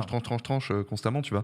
Donc du coup, là, je pense qu'en fait, on a juste vécu il y a eu le Covid, mais un petit peu décalé parce que eux ont un rythme. Est-ce qu'il n'y a pas un soutenu, délire quoi. Sony? Est-ce qu'il n'y a pas un délire Sony de on s'écarte un peu de tout ça, Ubisoft Originals, tu vois? J'ai l'impression qu'ils rentrent un peu aussi dans leur petit air Ils veulent. indépendantiste. Voilà, On c'est devient ça. un gros groupe. Ouais. On n'a plus besoin de se mélanger avec les autres. On a nos formats originaux, nos licences fortes, etc. Après, ils On se communique prennent quand on aussi, veut. tu sais, tout ce qui est, les rachats ultra agressifs. Tout à fait. Il peut y avoir sur Ubi. Je pense qu'il y a aussi une période de défense où au Ouais. contraire, ils se referment sur eux-mêmes, tu vois. Ouais, j'ai l'impression qu'on est très clairement en gainage intensif Ouais. chez Ubisoft. Parce qu'évidemment, l'indépendance, entre guillemets, d'Ubisoft ne tient qu'à un fil à une époque où même Electronic Arts risque de se faire absorber. Rendez-vous compte. Donc, on parle Se de faire leak Amazonner. parmi tout à fait les leaks, car vous savez, qui dit Ubi Forward dit tout est leaké généralement avant. On va en discuter un tout petit peu. Prochain Assassin's Creed semble Mirage. se préciser. Il s'agirait d'Assassin's Creed Mirage, tout à fait, rien à voir avec nos avions français. Bien entendu, il se passerait à Bagdad entre 860 et 870. Voilà, un peu le berceau de C'est l'humanité. le quelque Prince part. of Persia remake Ouais, c'est ça. qui manquait, tu vois. Mais non, en vrai, je suis plutôt contente de ce Moi sur quoi aussi. ils sont partis. Là où on s'attendait à un Japon médiéval, parce que c'était un peu Ouais, ce qu'on pas du attendait. tout, pas du mais tout, Ghost là. of Tsushima est arrivé, et du coup, Ouais. en vrai, est-ce que c'était tant utile d'essayer de Franchement, s'approcher de ce qu'ils avaient déjà Ouais, réussi puis à les produire? Templiers, le Japon. Ouais. Franchement, Compliqué. Bah, je pense qu'ils auraient réussi à un petit peu agrémenter le scénario pour faire Ouais, en sorte que peut-être. allez, les samouraïs ils se sont De toute façon, ils vont finir par y mêlés, aller. qu'il y aurait quelque chose. oui. C'est pas maintenant, ce sera dans 3 ans. Ouais. Ouais, c'est ça. Non, mais C'est pas en dans vrai, 3, ce sera dans 6. alors, je sais pas s'il y a eu un revirement de situation parce qu'on s'était dit ça va être soit les Vikings, soit le Japon. C'est parti sur les Vikings. Et là, tu vois, le fait qu'ils retournent un peu sur une ère Moyen-Orient, tout ça, je me dis que ça peut être intéressant. Là De où ouf. un Prince of Persia n'est pas taré. Alors, on a énormément d'infos quand même sur ce Prince of Persia. Le joueur incarnerait Basim Imb Ishak dans sa jeunesse jusqu'à son arrivée chez ceux qu'on ne voit pas. Voilà, personnage introduit dans Assassin's Creed Valhalla, hein, on vous rappelle. Donc l'infiltration serait une mécanique beaucoup plus importante. Il y aurait plus d'éléments de RPG à l'intérieur du jeu. On aurait plusieurs choix de dialogue qui donneraient plusieurs, on va dire, suites possibles à l'histoire. Choix de genre et les niveaux d'expérience seraient supprimé. Donc voilà, beaucoup de changements pour la série Assassin's Creed, mais un gameplay qui se veut aussi dans la continuité. Voilà, on changerait quand même drastiquement de Valhalla pour forcer. On imagine la différence avec l'aspect RPG. Très bien, nouvelles animations et moins de violence crue. L'infiltration prendrait donc une part importante dans le retour et avec le retour de la vision de l'aigle. Voilà, il s'agirait de ne pas slasher à tout va dans des combats, on va dire un peu gigantesques, comme on a pu voir dans Assassin's Creed. Donc voilà, c'est très précis. Franchement, c'est très très très précis ce qu'on a sur Assassin. Sincèrement, excusez-moi, mais comment ça ne peut ne pas être? Voilà, on sait, franchement, on sait. Il y a un moment, il faut sécuriser le workspace, quoi. Ouais, c'est chaud. Franchement, c'est chaud. Ah, mais après, le truc, c'est qu'il y a au moins une dizaine de studios qui bossent sur ce jeu en même temps. Donc forcément, tu vas avoir des leaks de fou tout le temps, quoi. C'est pas possible. Si t'es une petite famille de 30-40, oui, tu peux dire, bon, les gars, le fermer un peu, quoi, quand même, tu vois. Mais là, t'as 10 studios qui font 14 000 trucs, qui reçoivent les briefs. Ça fait 5 ans. Voilà, à un moment, tu trouves une solution aussi, quand même.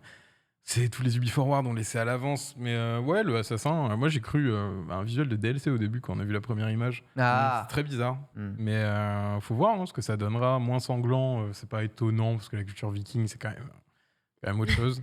Donc c'est plus adapté, je pense, au cadre. Et faut voir.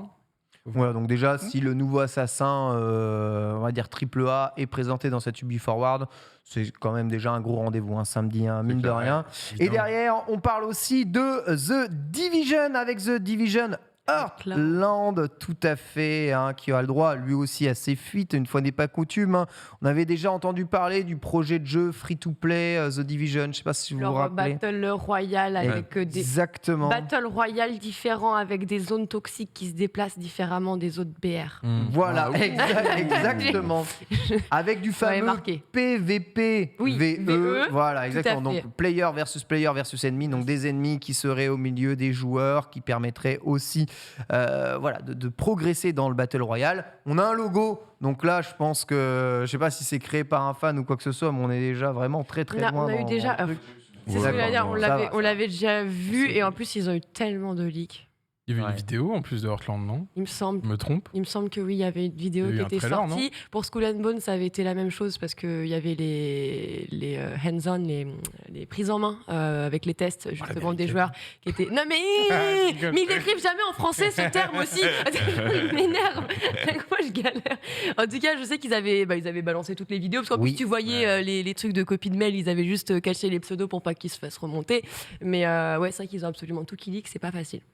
En tout cas, de bonnes chances de voir le jeu ce samedi. Et en plus des modes classiques, il y aura un vrai mode Battle Royale à l'intérieur. Donc en fait, free-to-play, plusieurs modes de jeu. Mais ils avaient déjà leur Battle Royale. Ils sont déjà foirés sur ce jeu. Ils essayent de retrouver un moyen pour avoir le leur. Ils n'arrêtent pas d'essayer de lancer des free-to-play là, sur ces 2-3 dernières années avec toute leur plus grosse licence et sur toutes les plateformes. Il n'y en a pas un qui a marché. Pas un. Il y avait même eu un truc qui mélangeait les licences Rainbow sur mobile. C'était quoi le... Ouais, j'ai oublié le nom. C'était un tactique mobile. C'est 2019, les gars, tournez la page. C'est vrai. En attendant, on attend beaucoup, sachant qu'on pourrait entendre parler de Skulls and Bones aussi, du nouveau projet Star Wars, je rappelle, chez Ubisoft. Ils ont un projet Star Wars chez Ubisoft. Voilà, ça fait quand même pas mal. Petite question évidemment pour vous, qu'attendez-vous le plus de cette Ubiforward ? Est-ce que c'est des vraies images de The Division ?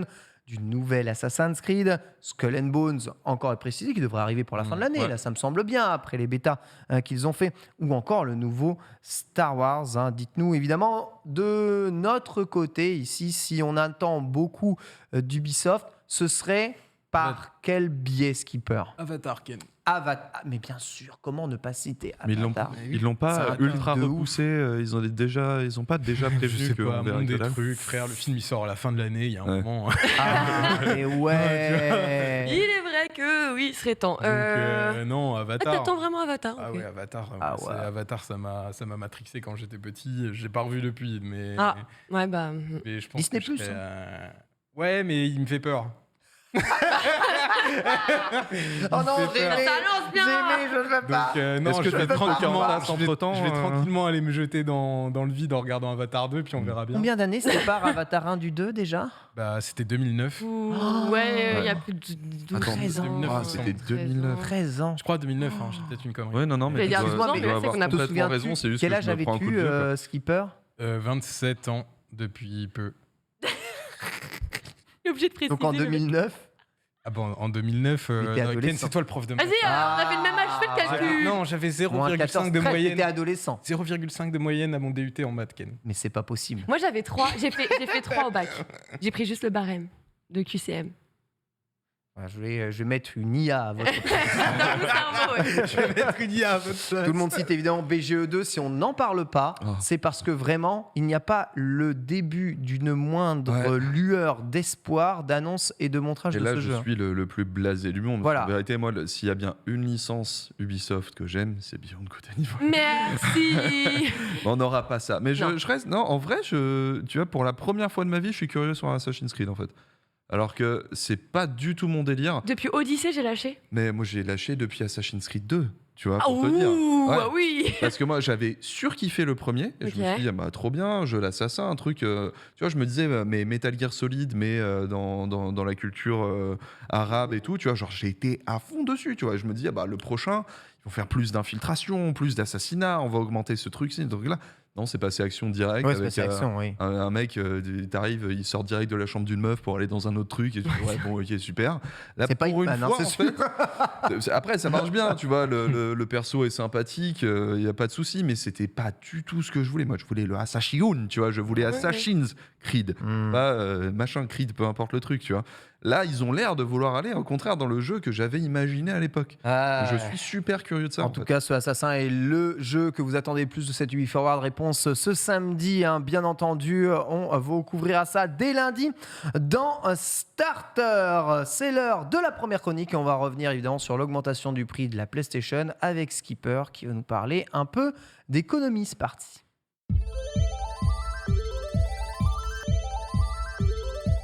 0,5 en maths à 13 ans, mais 50 €. Non, tout le monde... DUT.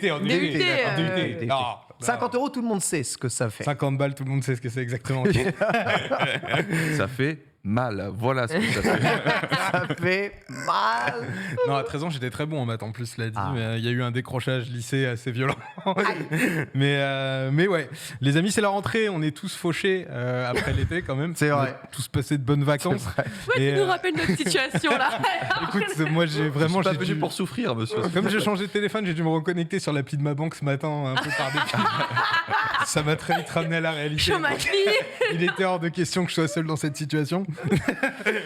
Et puis du coup, on n'est pas non plus aidé par la conjoncture économique et son inflation des prix qui touche absolument tous les secteurs. Je sais pas vous, mais moi j'ai bien remarqué que quand je fais mes courses avec 50 balles, c'est loin de remplir mon frigo et pourtant mon frigo il est pas très grand. 50 €, c'est un chiffre qui a fait couler beaucoup d'encre la semaine dernière dans l'industrie du jeu vidéo parce que nos chers amis de chez Sony, pour qui eux aussi visiblement la piraterie n'a jamais l'air d'être finie. On le rappelle, c'est les gens qui ont décrété que le 3 c'était fini avant l'heure, qui ont décidé que tous les jeux next-gen ils valaient plutôt 80 balles que 70. Bon, cette fois, ils ont choisi de hausser le prix de leur PlayStation 5 sur plusieurs marchés. Chez nous, ce sera donc 50 € supplémentaires, ce qui amène la PS5 standard à 549,99 et sa version digitale au prix de 449,99. 50 € au vu du contenu de mon panier chez Franprix. On pourrait dire qu'en ce moment, c'est pas grand-chose, mais bon, à la base, ça reste quand même une belle somme. Hausse du coût des matières premières, des composants, on commence à connaître la chanson. Sony a d'ailleurs été plutôt transparent dans son communiqué d'annonce de cette hausse de prix.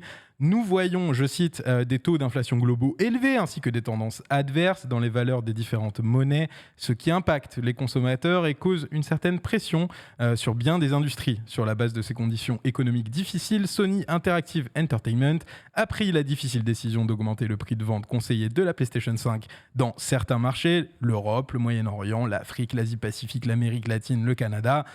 Il n'y aura pas d'augmentation de prix aux États-Unis. C'est tout ça qu'on a reconnu. C'est tout ça qu'on a retenu. Bah oui. Alors pourquoi Excusez-moi. Mais qu'est-ce qu'ils ont les de plus, les Américains qu'on n'a pas, nous? On pourrait déjà Disney. Ah d'accord, je comprends mieux alors. Ils ont aussi pas leur monnaie qui Des se casse usines la à gueule. fric alors. Il y a ça qui joue aussi un petit peu, quoi. Il y a ça qui joue, effectivement. Donc, tout le monde n'y a pas droit. Effectivement, enfin, tout le monde y a droit à l'augmentation, mais pas les USA. Daniel Hamad, que tu affectionnes particulièrement, Lox, observateur bien connu de l'industrie. Data analyste hors pair. Bah là, il a voulu y aller de sa petite explication. Évidemment, il a voulu faire le mec dans les colonnes de Polygone.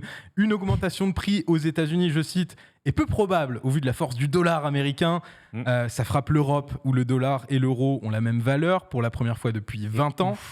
Ça touche le Royaume-Uni aussi, où le pound est au plus bas par rapport au dollar depuis 1985. Ça touche aussi le Japon, avec 5500 yens de différence. Ce qui équivaut à peu près à 40 €, si je ne me trompe pas, Ken. Oui. Alors, il est sympa, Daniel, mais la réalité du consommateur européen, c'est aussi que dans cette industrie et bien d'autres, le 1 dollar égale 1 euro, ça fait très longtemps qu'on le connaît. Oui, c'est vrai. C'est une réalité depuis des années. En 2013, quand l'euro il valait 1,35 $, la PS4, on la payait pas 300 €. C'est vrai. On la payait Oui, mais les prix Tout à fait. américains sont des prix hors taxe. C'est ce qui expliquait aussi la différence. C'est pour ça qu'on pouvait avoir une conversion entre de dollars à euros. C'est parce que le temps que le prix américain soit toute taxe comprise et soit retransmis à l'euro, tu vas arriver à peu près au même truc. Et du coup, l'inverse ne fonctionne Donc pas. là, normalement, Et l'inverse tu vois, fonctionne pas. si vu l'équivalence entre dollars et euros cette année, ça veut dire que le prix américain sera plus cher en euros, théoriquement. Théoriquement. Ils sont peu, les États américains qui imposent 20% de taxes quand même sur leur machine. Mais bon. Pour y avoir vécu, Alors que nous, les c'était- taxes, Nous, y a pas de souci, on aime bien, nous. Pour y avoir vécu, c'est vrai qu'il n'y a pas beaucoup d'États où c'est le cas. Autre point, c'est que l'augmentation des prix des deux modèles n'est pas proportionnelle.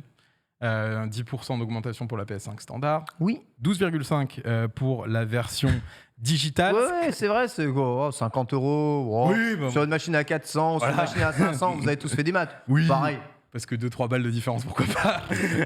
Dans les faits, le constructeur vendait a priori ses PS5 digitales à perte, donc ça permet sûrement C'est de vrai. rattraper ça. Ça, c'est vrai. Mais quitte à jouer carte sur table, autant le préciser quand même, parce que quand il faut expliquer au consommateur que tu mets 50 € de plus, c'est quand même bien d'être transparent. Donc tout le monde va te payer, très bien, sauf les Américains. Il n'y a aucune explication économique pour cette exception. La vérité, c'est que le marché y est beaucoup plus concurrentiel et que Sony n'a pas vraiment le choix. C'est totalement vrai. Ils sont obligés de ne pas prendre le risque finalement. Les Américains, ils iront vraiment vers Xbox sans aucune hésitation. Ouais, en cas de différence de prix de 50 déjà $. le cas. Xbox Oui. à la base. Il y a eu un précédent dans l'histoire, celui de la sortie de la Xbox One. Donc, Évidemment. Donc les États-Unis pourraient très bien y retourner, d'autant plus que de son côté, Microsoft a pris la parole aussi, avec une déclaration sur Windows Central en disant « Nous évaluons constamment notre activité pour offrir à nos fans la meilleure option de jeu. » Bon, ça c'est du bullshit. Notre prix de détail reste à 299 $ pour la série S et 499 $ pour les séries X. Cela s'applique également aux autres marchés et à leur prix actuel. Donc Xbox, pour l'instant, ne bougera pas. Même son de cloche côté Nintendo, c'est le site Eurogamer qui a publié une déclaration du président Shuntaro Furukawa. Bien que nous ne puissions pas commenter les stratégies de tarification, nous n'avons actuellement aucun plan pour modifier le prix de notre matériel en raison de l'inflation ou de l'augmentation des coûts d'approvisionnement dans chaque pays. Nous déterminerons nos futures stratégies de prix par des délibérations minutieuses et continues. Donc côté Microsoft, Nintendo, pour l'instant, ça ne bougera pas. ouais, ça bouge pas. Pour l'instant. Ouais. Après, Microsoft est un grand groupe et Nintendo vend une console d'il y a approximativement 14 ans, technologiquement parlant. Donc, J'allais dire 14 ans, la Switch, attends. sachant qu'elle a très peu baissé de Le prix. hardware. Cela dit, on commence déjà à avoir des baisses de prix chez les Xbox. Le vrai prix de la série S aujourd'hui, c'est 270 € partout. Même chez Micromania. Même chez Micromania, Ouais, parce que- et on l'a vu en reconditionné, c'est 240. Voilà. Tous ces prix-là, et je vais y venir, c'est des prix qui sont indiqués. Après, chaque revendeur-distributeur est libre de fixer son prix. C'est la concurrence qui finit par fixer le prix final et qui fait que tout le monde se met d'accord. En ce moment, 270, comme tu le disais, sur la série S, même si le prix conseillé par Microsoft est toujours à 299. Donc malgré les remous, les débats et toute l'encre qu'a pu faire couler la décision de Sony, ça ne changera pas grand-chose à la réalité du marché actuel, C'est vrai. finalement. La console se vend bien. Pardon ? La console se vend bien. La console se vend extrêmement bien, effectivement. D'abord parce que beaucoup augmentent leur prix. Microsoft et Nintendo n'y vont pas pour le moment, mais la tendance va quand même dans ce sens-là, avec Meta qui a augmenté le prix du Quest 2. On a aussi Apple, probablement demain, qui va faire des belles annonces de prix sur les iPhones.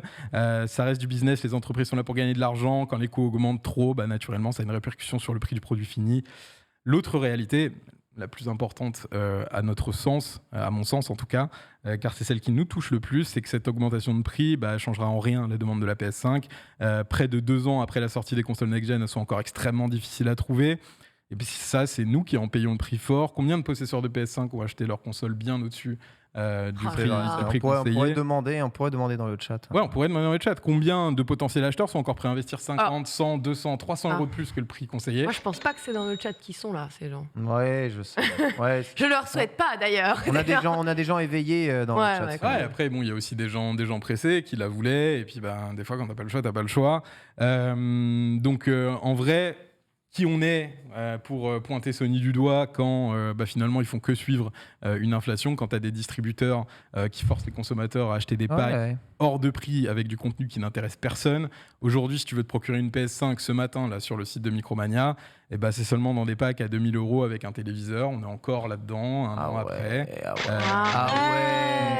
C'est la douillance. Cette pratique-là n'a toujours pas changé, elle est toujours d'actualité. Ouais, mais c'est ce Micromania aussi, ça. Ouais. Mais attendez, il a combien le prix du SMIC? Parce que là, c'est plus cher, on est d'accord. Oui, bien sûr. Oui. Non, mais vas-y. Oui, non, mais Et attends, ils te disent que mais tu peux payer en plusieurs fois. Ils te disent que tu fais une bonne affaire. Et puis en plus, c'est ce que j'allais dire. Alors, je vois pas le prix rayé, mais je vois que c'est rayé effectivement pour dire, c'est une 2400. C'est une affaire. C'est une sacrée affaire. Parce que la moitié du temps, ils augmentent le prix de base pour que rayé, ça paraisse plus grand. Ça se trouve, il était à 2000, il était en live juste 200 balles.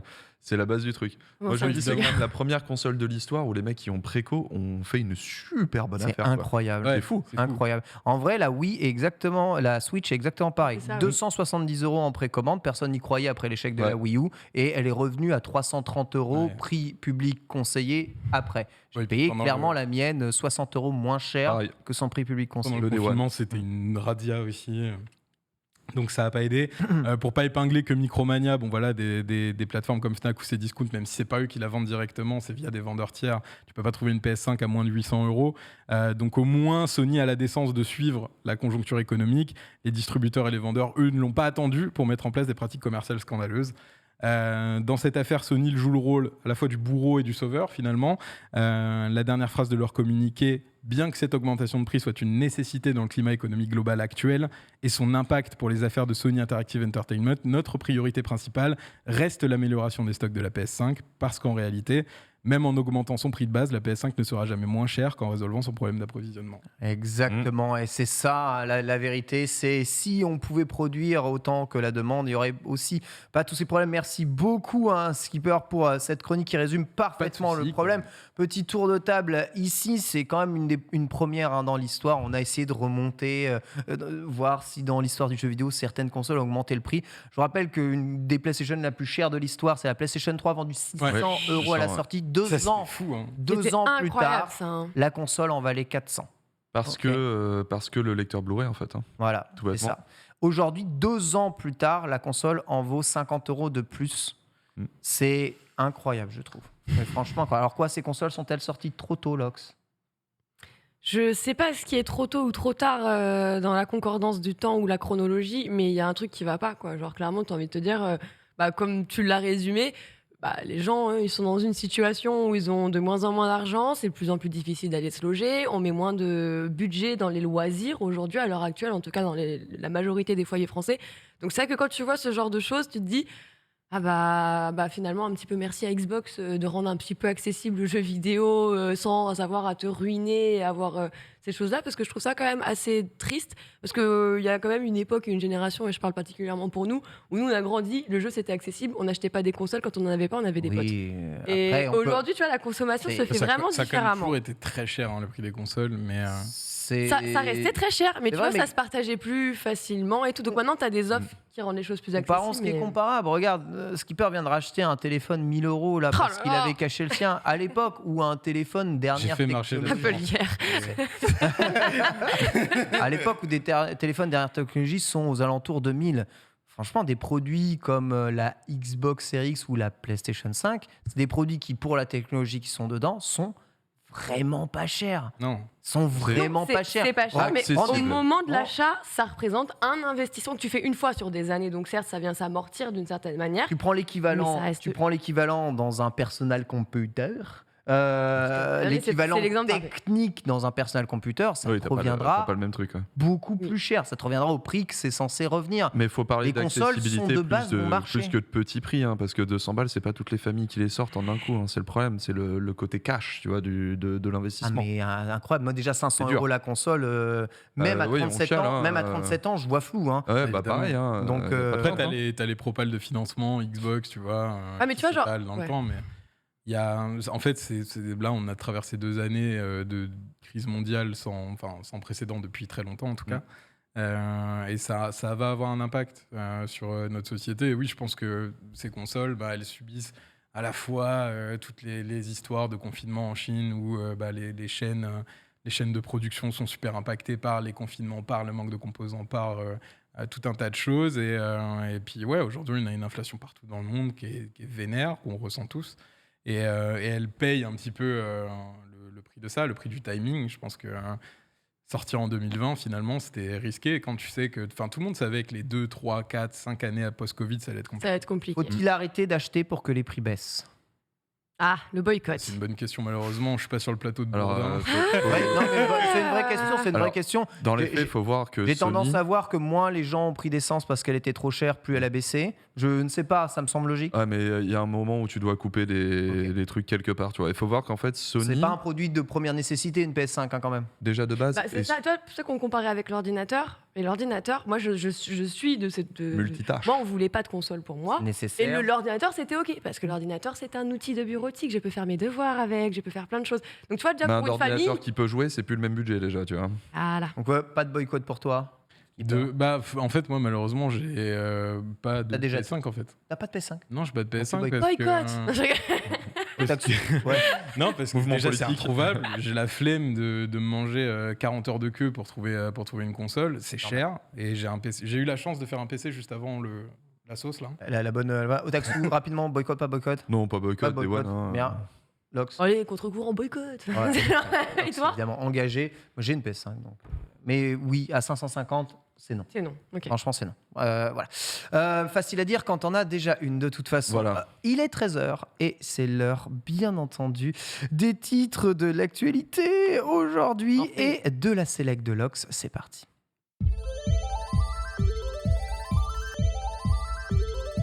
C'est tout doux. T'as vu? C'est tout doux, la Select, c'est tout doux, comme quand tu appuies sur le bouton Select de la manette, qui n'existe plus hein, d'ailleurs. RIP baby. On va commencer quand même notre sélection aujourd'hui. Alors on fait le petit rappel des titres si vous venez seulement d'arriver et que vous comptez quand même regarder ce qui s'est passé avant d'arriver. Aujourd'hui on est revenu un petit peu tout d'abord sur Silent Hill qui se pourrait être bientôt de retour. On parle de Silent Hill 2 bien évidemment. On est revenu également sur l'intelligence artificielle une intelligence artificielle qui a gagné son premier concours. Vous vous en doutez, il a été quand même aidé, accompagné d'un humain. Ça peut pas se faire sans. Et on a aussi fait un petit point sur l'Ubi Forward qui va bientôt tomber, nos petits pronostics, ce qu'on en attend et ce que peut-être vous aussi vous attendez. Maintenant, on part vraiment sur la Select et cette fois-ci, on va parler d'abord d'une série qui vient juste de sortir vendredi dernier, vous le savez, peut-être que vous ne l'avez pas manqué, mais oui, les Anneaux de Pouvoir, écoutez, entrent en guerre contre les trolls. Alors, petite remise en contexte, les 2 premiers épisodes quand même ont très bien fonctionné, c'est important de le rappeler, avec plus de 25 millions de spectateurs. Ah Il ouais s'agit du plus grand lancement réalisé par Amazon Sur une pour une plateforme série. payante. Tout à fait, ce qui est plutôt une bonne chose au vu du budget assez faramineux qu'ils ont utilisé pour Puis ça produire se cette voit au série. premier épisode. Hein. Il y a du pognon. Hein. Ouais, il y a beaucoup. Il y en a beaucoup. C'est-à-dire, il y a quand même 465 millions qui ont été investis sur la production de cette première saison. Et apparemment, ils sont actuellement en train d'envisager d'en produire 5. Et on serait déjà un total de 1 milliard pour la production de cette série. Mais vous le savez, oui, ce n'est pas le propos, ce n'est pas ça notre actualité du jour. Puisque malheureusement, comme vous le savez, les studios de jeux vidéo d'Amazon d'ailleurs le savent très bien. Il y a une chose que l'argent n'achète pas malheureusement dans la vie. Et cette fois-ci, eh bien, comme vous le savez, c'est qu'on ne peut pas acheter l'unanimité, on ne peut pas acheter les avis. Et comme vous le savez, à chaque fois qu'un jeu... Les avis, Enfin, ça s'achète. Non, attends, Ça s'achète très bien. attends. Acheter les avis. Ok, attends, oui. Auprès de gens non corruptibles, bien sûr. Voyons voir avec une petite PS5. Tu peux pas acheter le cœur de quelqu'un. Voilà ce que j'aurais dû dire. Avec une petite PS5, si les avis seraient aussi virulents. On verrait. Quelle mais horreur. je comprends évidemment. Quel monde horrible. Bref, ne soyez pas incorruptibles. Bref, on revient justement sur un phénomène qu'on connaît déjà trop bien, le review bombing. Et bien évidemment, la série n'y a pas échappé, elle aussi. Pour plusieurs raisons, vous vous en doutez, puisque c'était déjà le cas avant la sortie de la série. C'est son casting. Ah oui, mon Dieu, il y a des femmes. Oh mon Dieu, il y a des noirs. En fait, il y a des nains, il y a des trolls, il y a des monstres, il y a tout ce que tu veux. Mais ce qui va particulièrement dans la série perturber les gens, ce sont les minorités parfois représentées. Aïe, aïe, aïe, qu'est-ce que c'est compliqué. fait partie des review bombers d'ailleurs. Aïe, aïe, aïe, aïe, c'est une dinguerie. Il y avait le fils de Jeff Bezos aussi qui à l'époque avait fait un tweet disant s'il te plaît, ça abote pas la série. T'es un peu en mode ok, d'accord, calmez-vous. Bon, après, bien sûr, eux aussi ne représentent qu'une minorité, donc malheureusement, eux-mêmes ne se rendent pas compte qu'ils en font finalement un peu partie. Et surtout, ils ne représentent absolument pas Tolkien, alors que l'intégralité du Seigneur des Anneaux est un pamphlet antiraciste. Mais bon, on va pas y réfléchir, on va pas en parler, hein. C'est vrai. Voilà. En tout cas, comme on s'en doutait, ça a été le cas au moment de la révélation du casting et des premières images qui ont été montrées. Donc bien sûr, quand les épisodes sont sortis, les gens ils sont revenus à cœur joie. Donc bon, on a quand même des scores. Donc on a vu sur Metacritic 3,3 sur 10. IMDb, on est à 7 sur 10. Ah, moins de racisme. Je ne sais pas. Et Rotten Tomatoes, lui, à 45%. Bon, c'est assez divergent entre les avis de la presse et ceux des utilisateurs, comme le site utilise aussi les deux. Mais voilà, première salve en tout cas arrivée. C'est pas grave, les anneaux de pouvoir connaissent la guerre, c'est pas bien grave. Ouais, c'est quand même terrible. Un review bombing uniquement pour ça, c'est dur. Ouais, vivement qu'ils sortent de leurs écrans quand même, mais bon, c'est pas grave. On va continuer avec quelque chose d'un petit peu plus sympathique, un peu plus drôle d'ailleurs pour le coup, puisque ça va être le genre qui va être prescrit, une adaptation d'Elden Ring qui arrive. Alors oui, vous savez, Elden Ring, c'est ce jeu sorti le 25 février 2022 qui sera très possiblement le GOTY, le Game of the Year, le jeu de l'année. Ça, il n'y a pas besoin de regarder la cérémonie. Vous faites gagner du temps. Là, bon. Pour rappeler quand même, le jeu s'est écoulé actuellement à plus de 16 millions d'exemplaires. Donc oui, il a cartonné, on peut le dire. C'est le Souls qui s'est le mieux vendu au monde. D'ailleurs, dans le monde, ses créateurs n'ont pas dissimulé leur envie de développer la licence en tant que propriété intellectuelle. Entendez par là le fait que Elden Ring dépasse, aille au-delà de l'univers des jeux vidéo. Et justement, s'étendre sur ce domaine, c'est une chose assez facile. C'est quelque chose qu'on maîtrise plutôt bien aujourd'hui. Et un qui sait faire, c'est l'éditeur Manabook qui lui a annoncé l'arrivée du manga intitulé donc Elden Ring, le chemin vers l'arbre monde. Une œuvre qui du coup est scénarisée et dessinée par Tobita Nikishi, un mangaka connu pour son interprétation dernièrement d'un roman parodique sur le jeu Dragon Quest V justement. Tout à fait. Donc bonne idée, on retourne. Alors, Manabooks, on les connaît, c'est pas la première fois qu'ils réinterprètent justement des œuvres de ce type. Du coup, c'est disponible sur Amazon. On a les chapitres en version française, donc qui sortiront entre 24 à 72 heures maximum, donc après la version japonaise qui sera elle aussi publiée. Les 3 premiers chapitres seront disponibles d'ailleurs gratuitement pendant les 6 premiers mois. Et là, tout de suite, maintenant, vous pouvez avoir les premiers chapitres dispo. J'ai lu d'ailleurs le premier, les premiers chapitres, me l'avait envoyé Manabook. Ah oui. C'est plutôt cool. Bien aimé. Bah oui, c'est plutôt cool. Ça passe mieux en manga qu'en jeu. C'est moins frustrant. Je me mêle pas. T'es pas obligé de retourner des pages en arrière. C'est moins dur. Bon, en tout cas, voilà, une bonne nouvelle qui arrive et on va enchaîner avec un autre succès, l'autre success story en 2021, parce que c'est sorti le 6 novembre. Cette fois-ci, c'est Arcane qui remporte un nouveau prix prestigieux. Alors, c'est pas son premier prix, on le rappelle, il y a quelques temps, le studio Fortige Prod, on le rappelle, studio français. On est content, on est assez fiers, qui continue donc sa success story après avoir raflé quand même 9 Emmy Awards lors d'une dernière cérémonie. Cette fois-ci, c'était la 74e cérémonie des Emmy Awards. Grosso modo, c'est l'équivalent des Oscars, mais pour les séries. Et là, meilleure série animée, ils ont quand même terrassé des petites séries, des petites licences du type Rick et Morty ou encore les Simpsons. Donc c'est plutôt pas mal, beaucoup joué, sachant qu'on le rappelle, une prochaine saison devrait arriver, en tout cas en préparation. Ça fait plaisir. Je sais qu'Otaksu, Arcane, League of Legends... Moi, je jouais pas à League of Legends du tout à la base, tu vois, genre, voire même j'en ai vraiment strictement rien à faire, tu vois. Mais j'ai maté Arcane et laisse tomber l'immense baffe que je me suis pris, quoi. Enfin, littéralement, c'est le meilleur dessin animé, le meilleur comics, le meilleur animé que tu as de la fin de l'année dernière, quoi. C'est une fantastique, ce truc. Et du coup, maintenant, je me mets à me dire, finalement, j'ai peut-être joué à LoL, j'ai envie de connaître le lore, j'ai envie de connaître tout ça maintenant, tu vois. Non, faut pas. Parce que Arcane... Par contre, ne sombre pas. Genre, kiffe la série, c'est génial. J'attends le jeu de Mais lui retirez pas ça. Non, mais si tu aimes un tant soit peu la vie, arrête-toi là. C'est un mec gentil, Otaksu, on peut pas lui dire. C'est quelqu'un de bien, on l'apprécie. J'aimerais bien qu'il y ait une super série Street Fighter comme ça, que les gens s'intéressent au lore de Street, moi. Ce serait trop bien. Il nous faut ça, Faut pas, c'est des conneries, chef. C'est trop triste, mais n'empêche que visuellement, c'est extrêmement réussi. Non, c'est vraiment la charte graphique. Elle est, comme on dit, ça a une âme, ça a une signature, ça a quelque chose qui a vraiment apporté un plus. Et on peut que les féliciter. Et c'est français, ma bonne dame. Et ils sont fortiches. Ah oui, Donc ça régale. De notre pays. Exactement. Bon allez, en parlant de maladie, on va continuer. S'il vous plaît. Transition toute trouvée. Parce que oui, aujourd'hui on va vous parler d'un jeu pour détecter une maladie. Et j'ai pas à vous que je vais apprendre que parfois les jeux vidéo sont thérapeutiques, bien que certains médias préfèrent nous dire qu'ils déclenchent des maladies ou ils nous rendent malades. Vous êtes des fous, vous les moi, joueurs. Sur League of Legends, je peux dire que c'était pas thérapeutique. Non mais c'est pour ça que j'ai arrêté de jouer. C'est effectivement le seul jeu qui m'a fait me faire ban. Donc possiblement. Voilà. Bref, on le sait, une fois de plus, la médecine va utiliser le fantastique outil que peut être les jeux vidéo pour leur domaine. Alors on le sait aussi, c'est qu'il ne faut jamais abuser des bonnes choses. Toujours un juste milieu, et les écrans font partie de ces choses dont il ne faut pas abuser. Une utilisation trop intensive, vous le savez, pendant quelques longues années, pourrait finir par avoir un impact sur votre vue, et particulièrement sur les globes oculaires qui sont extrêmement sollicités lorsque vous regardez un écran.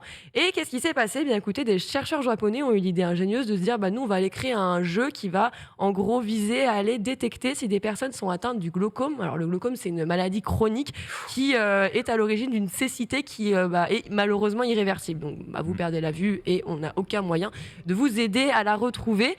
Du coup, pour ça, ils ont créé le jeu que vous pouvez voir actuellement à l'image, que je vais vous décrire également. C'est Meteor Blaster.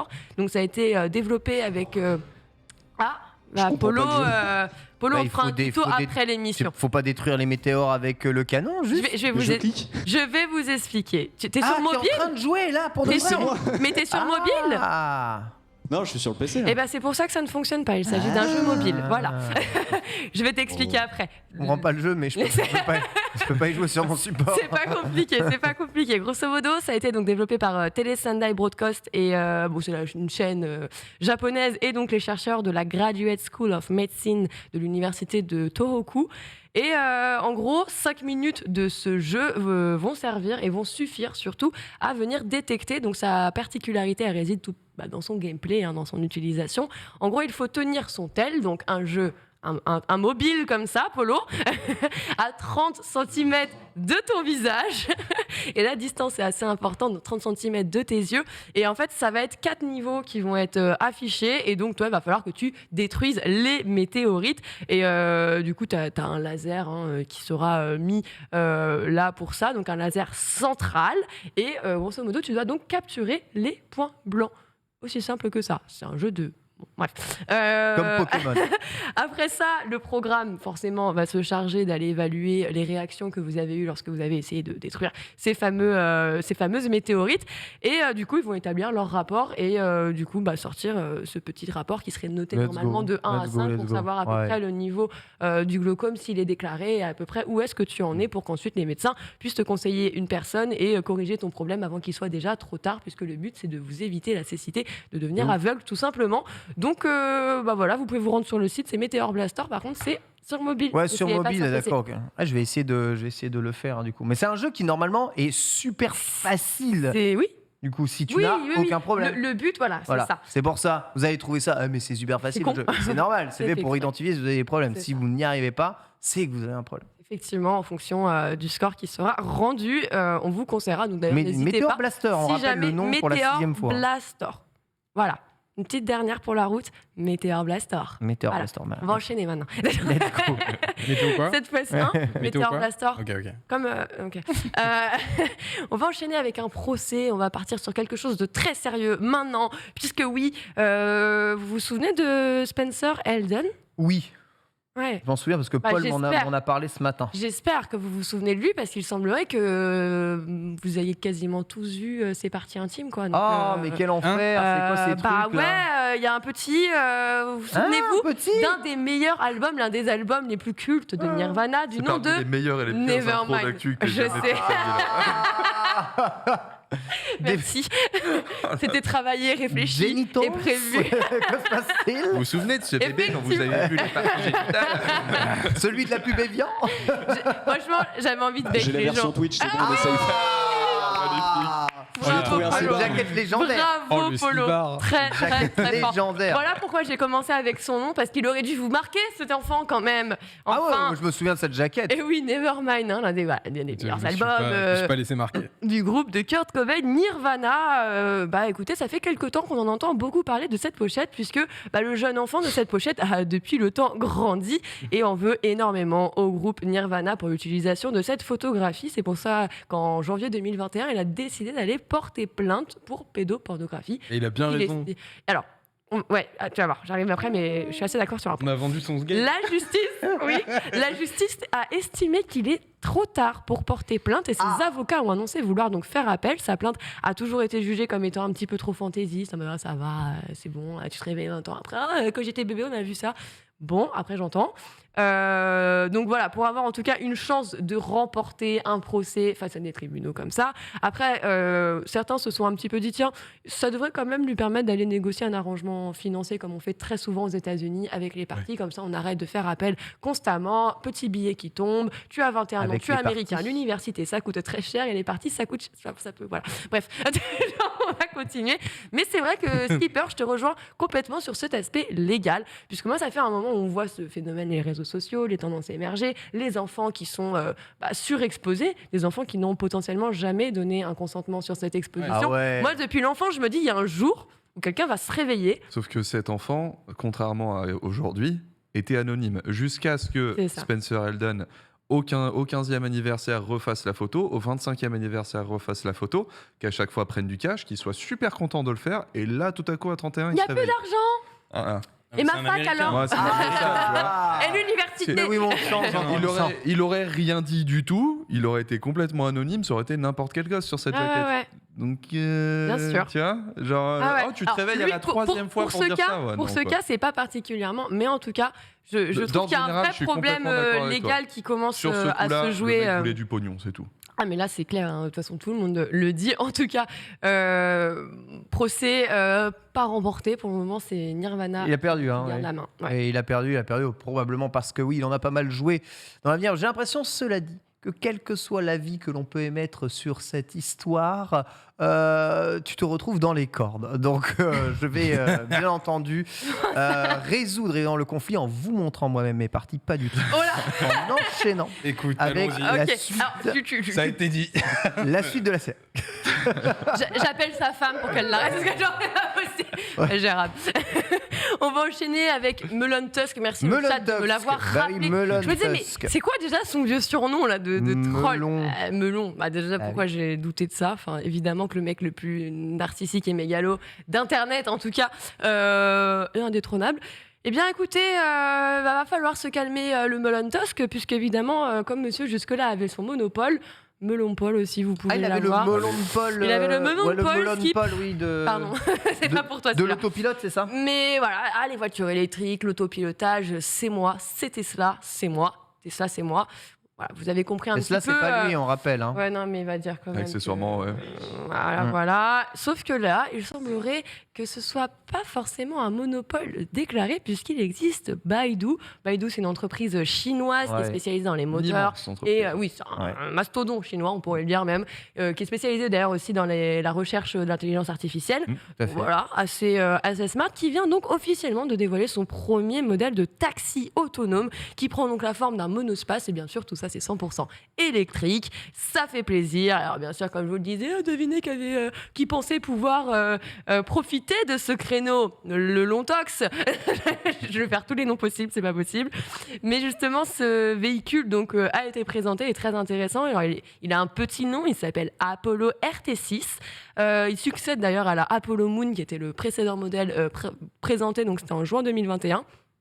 C'est pas un monospace, c'est pas forcément dédié à être un taxi. Donc là, vraiment, la différence, c'est que lui, on veut que ce soit un taxi. C'est vraiment 100% dédié à ça. Et bien sûr, un taxi autonome qui ne possède pas de chauffeur.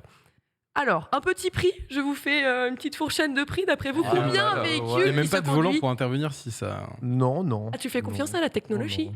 C'est l'IA moi, je fais confiance. Qui est plus fiable qu'un humain. Je fais confiance. J'ai pas le permis. On n'a pas le permis, on ne juge pas. C'est un moyen de l'arrêter à distance. Une fourchette de prix. Une manette pour la commander en Bluetooth, tu sais maintenant. C'est des voitures si tu hurles pour ta vie, ça stop. J'avoue, avec une manette, j'aimerais trop conduire comme ça. Comme dans Forza. Avec un rewind.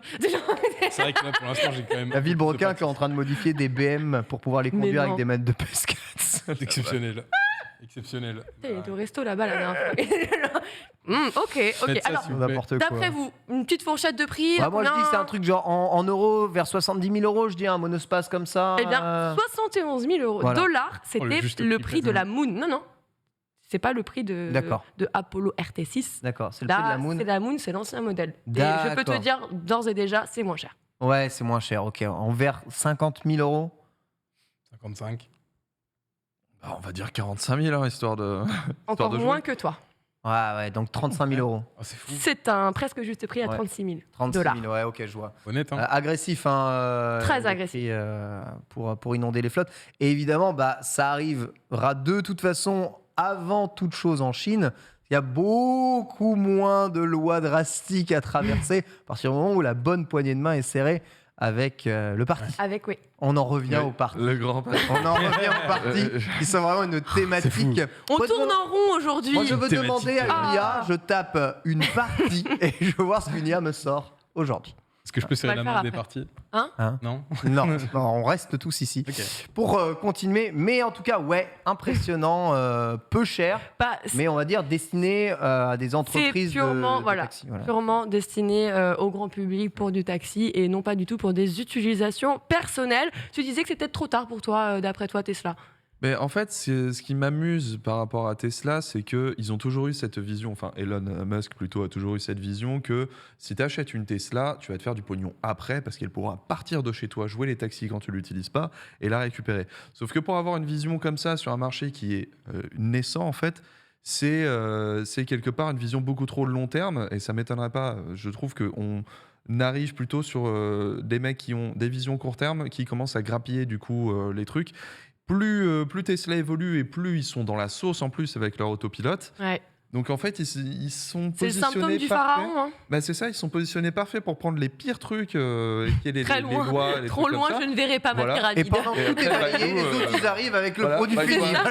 Bon, c'est bon, vous avez fait vos lois. Alors on va mettre ça. Voilà, c'est bon, tout le monde est content. Voilà, ils prennent la sauce quoi.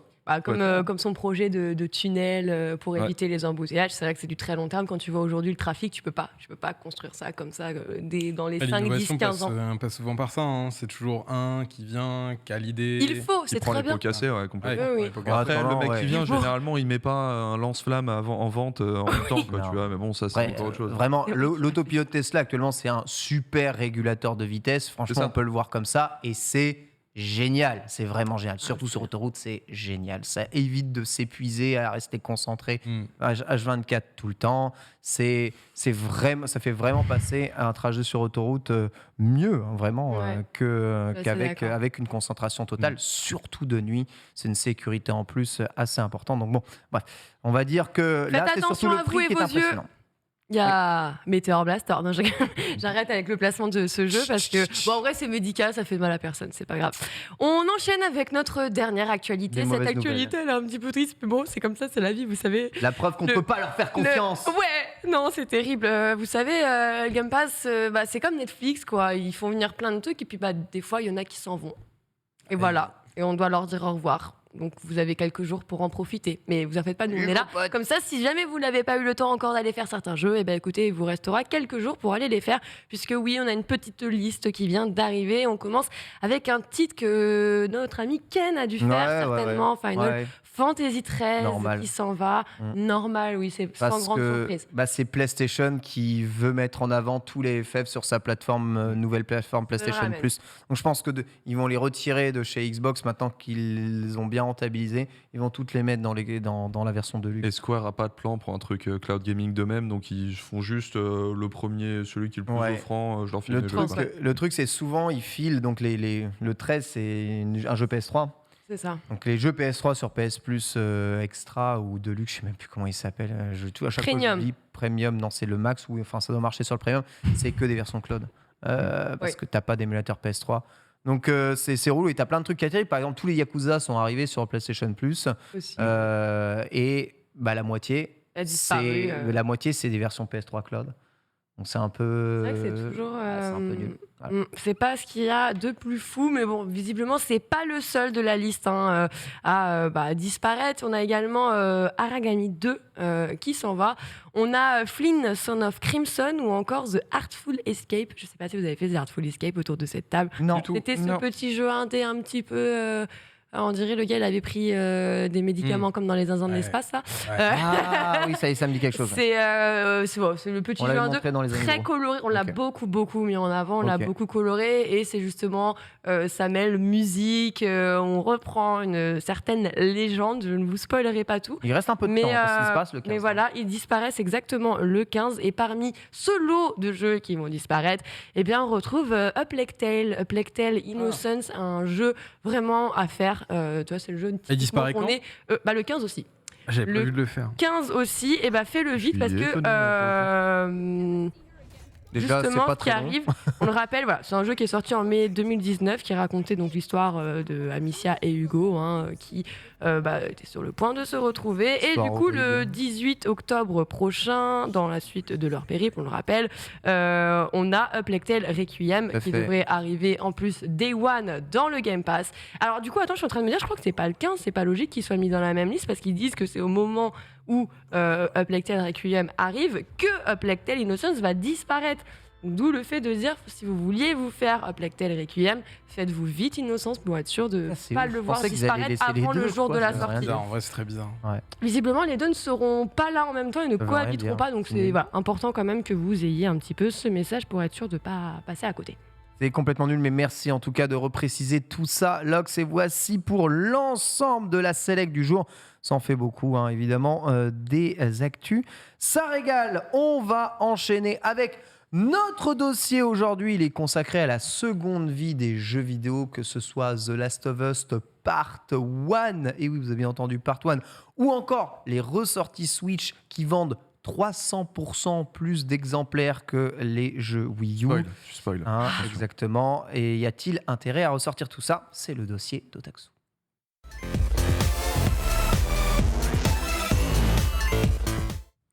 C'est le remix, oui, parce que en fait, on parle énormément aujourd'hui de remake avec la sortie de The Last of Us Part 1, qui déjà a récupéré un Part 1, tu sais pas exactement pourquoi. T'es en train de scratcher. Concentre-toi. Bonne chance d'ailleurs pour ce dossier. The Last of Us Part 1 qui a récupéré un Part 1, on sait pas exactement pourquoi.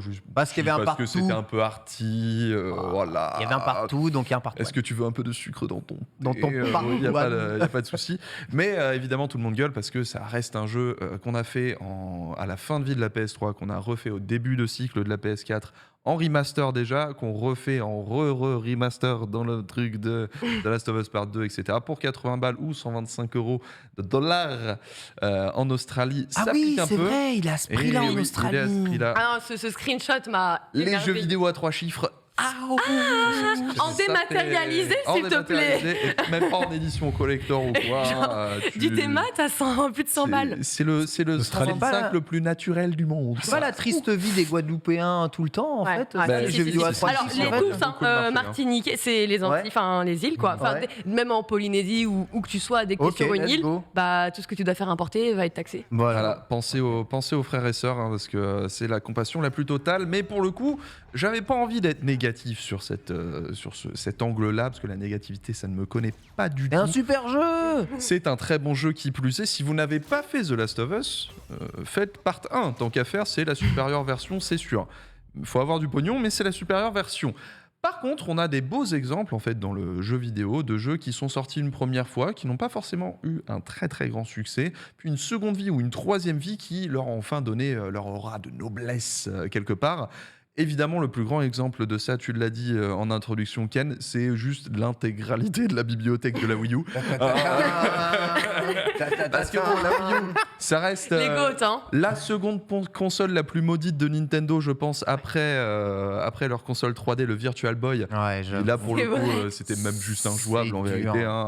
La Wii U, alors déjà, est-ce que vous avez eu une Wii U à l'époque? Oui, j'ai adoré. Toi, tu as vendu. Le catalogue était formidable. Tous les jeux étaient géniaux. La preuve, ils sont géniaux sur Switch. Tout à fait. Et moi aussi. Voilà. Est-ce que tu as eu... Non, en vrai, j'en ai eu envie quand même, mais... parce que Mario Kart, c'était que sur Wii U. À l'époque, j'étais loin d'être indépendant financièrement. Pour le coup, j'ai eu la Wii U parce que si tu veux jouer à Mario Kart ou à Smash... C'est énorme, sur la trop Wii U. stylé. Mais c'est pas forcément ce qui a convaincu la plus grande partie des joueurs. Donc niveau vente, la Wii U et ses jeux, voilà. Mais ces dernières années, on a le droit à une seconde vie des jeux Wii U qui, tu l'as dit, sont des très bons jeux.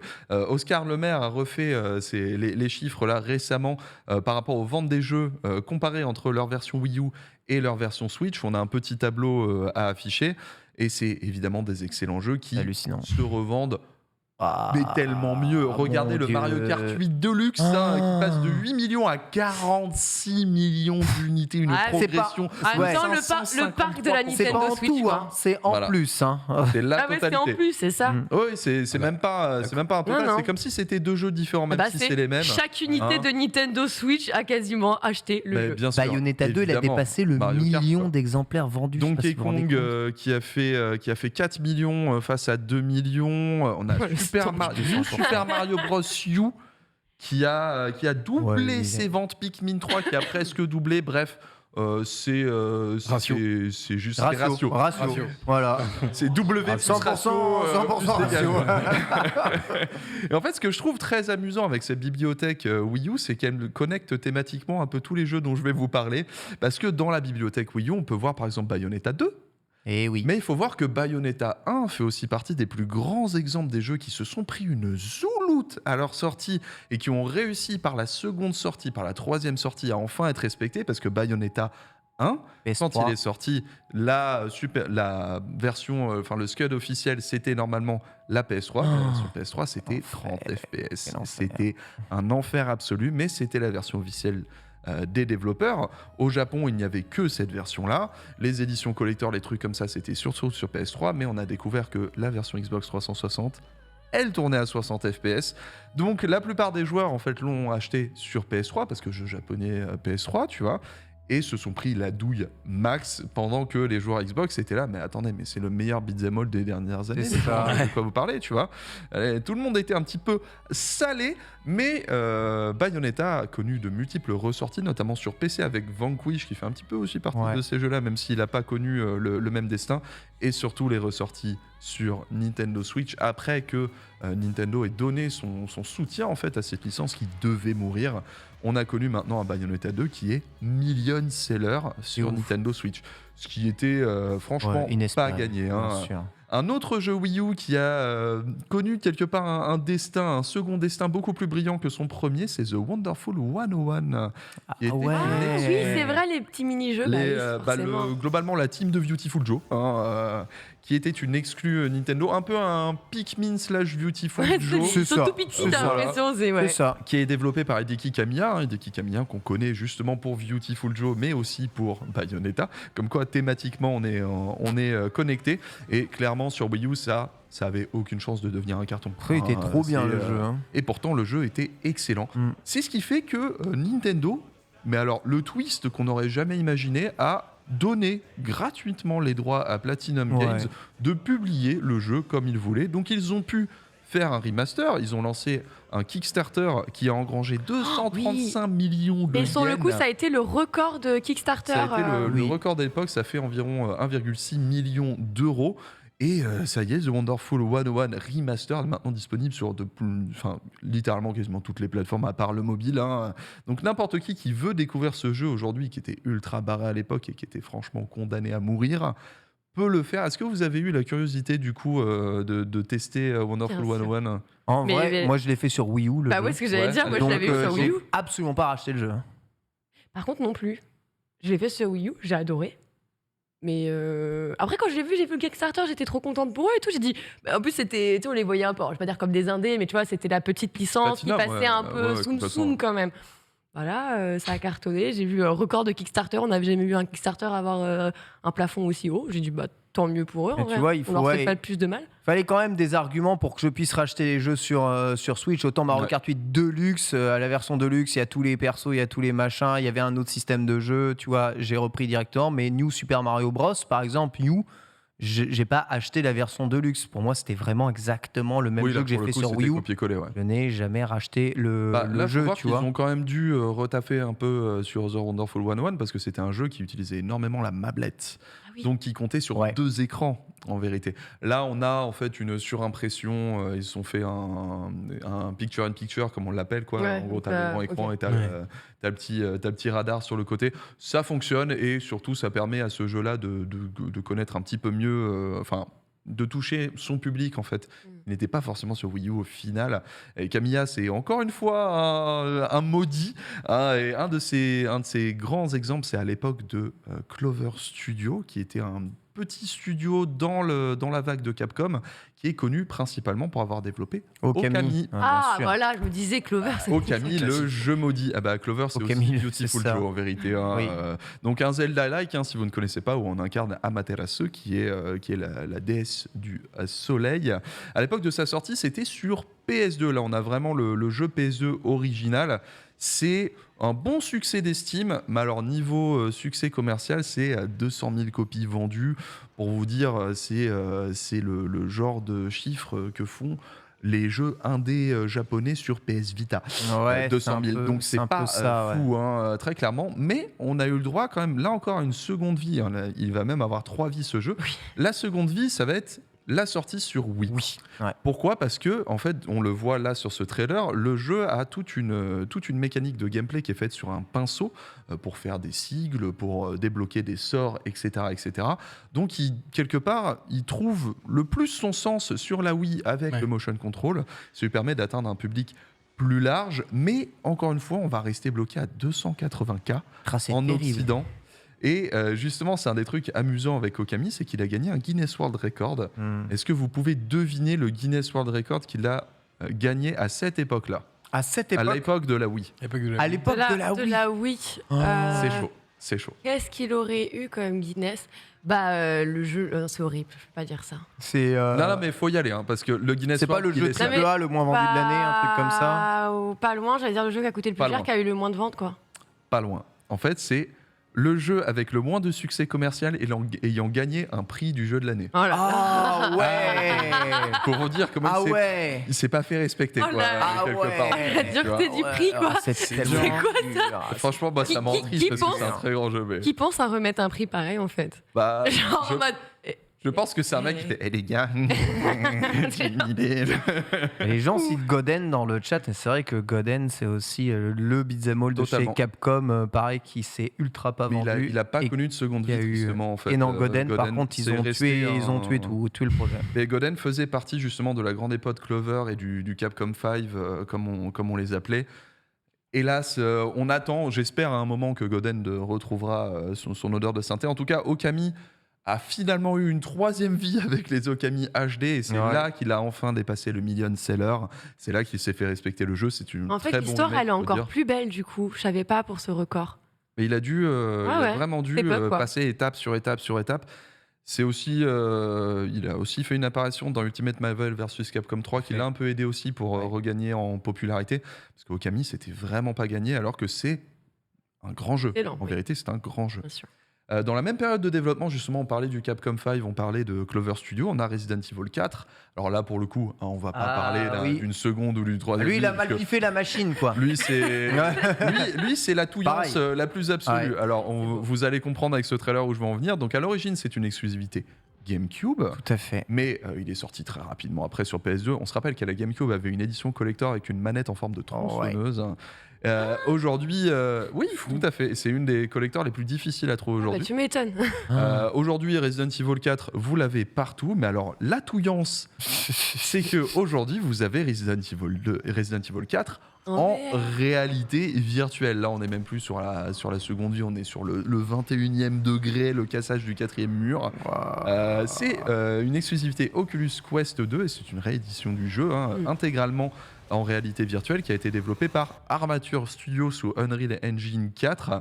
Là, en fait, c'est un bon exemple de, même avec un jeu de base, on peut créer quelque part un nouveau jeu, très clairement, même si ça se voit que comment dire, c'est pas tout à fait fait pour, parce qu'il y avait des cinématiques à l'époque dans le jeu. Sauf que là, en réalité virtuelle, t'es pas dedans, t'es juste face à un. C'est horrible. Et en vrai, il y a rien qui te coupe plus que l'immersion qu'en fait des cinématiques dans des jeux VR comme ça. Totalement. Genre, faites-moi une scène où je peux me déplacer et vous me faites des ouais, exactement. Voilà, mais tu sais, genre t'es enfermé ou un truc comme ça tu peux pas bouger. C'est horrible.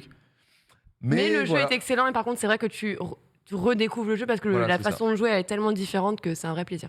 Ils sont vraiment fait un bon gros délire sur le redéveloppement du jeu en fait et du coup tu as ce côté, tu peux lancer ton flingue en l'air, récupérer, shooter. Le remake arrive en plus. Le remake arrive mais il n'est pas encore officiel. Enfin si, il a été officialisé. Complètement officiel. C'est vrai. Complètement officiel. Ça fait tellement longtemps qu'on entend parler, mais le remake arrive effectivement de Resident Evil 4. Le jeu le plus ressorti de l'histoire.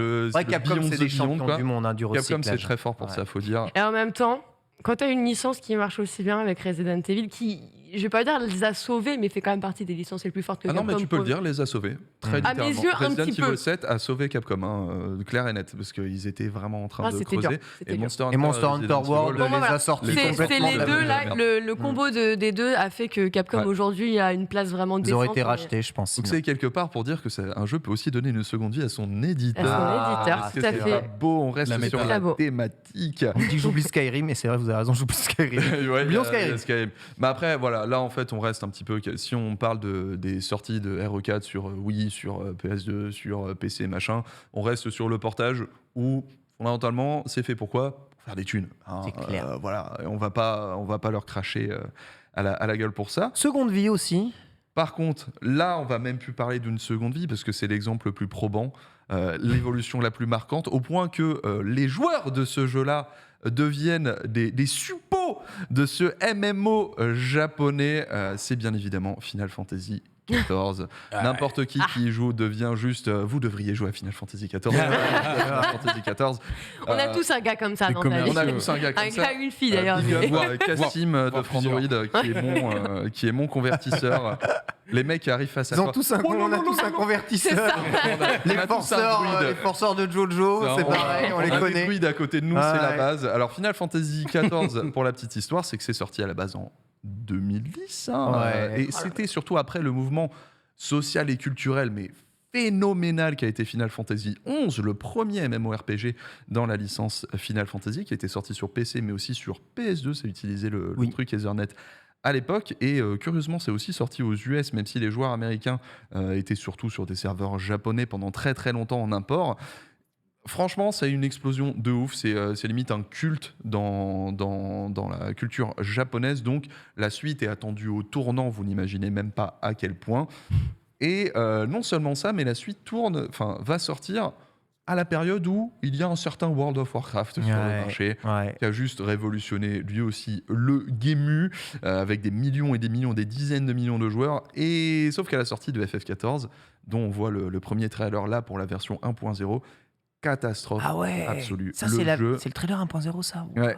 Et le jeu n'est juste techniquement pas prêt, il bug comme pas permis. Ses graphismes, il y a la moitié des trucs qui loadent pas. Les mécanismes de gameplay, c'est une horreur. Les quêtes, c'est du FedEx. Enfin, c'est un échec, mais cuisant, alors qu'il devait prendre la place du jeu le plus culte de la série Final Fantasy en vérité.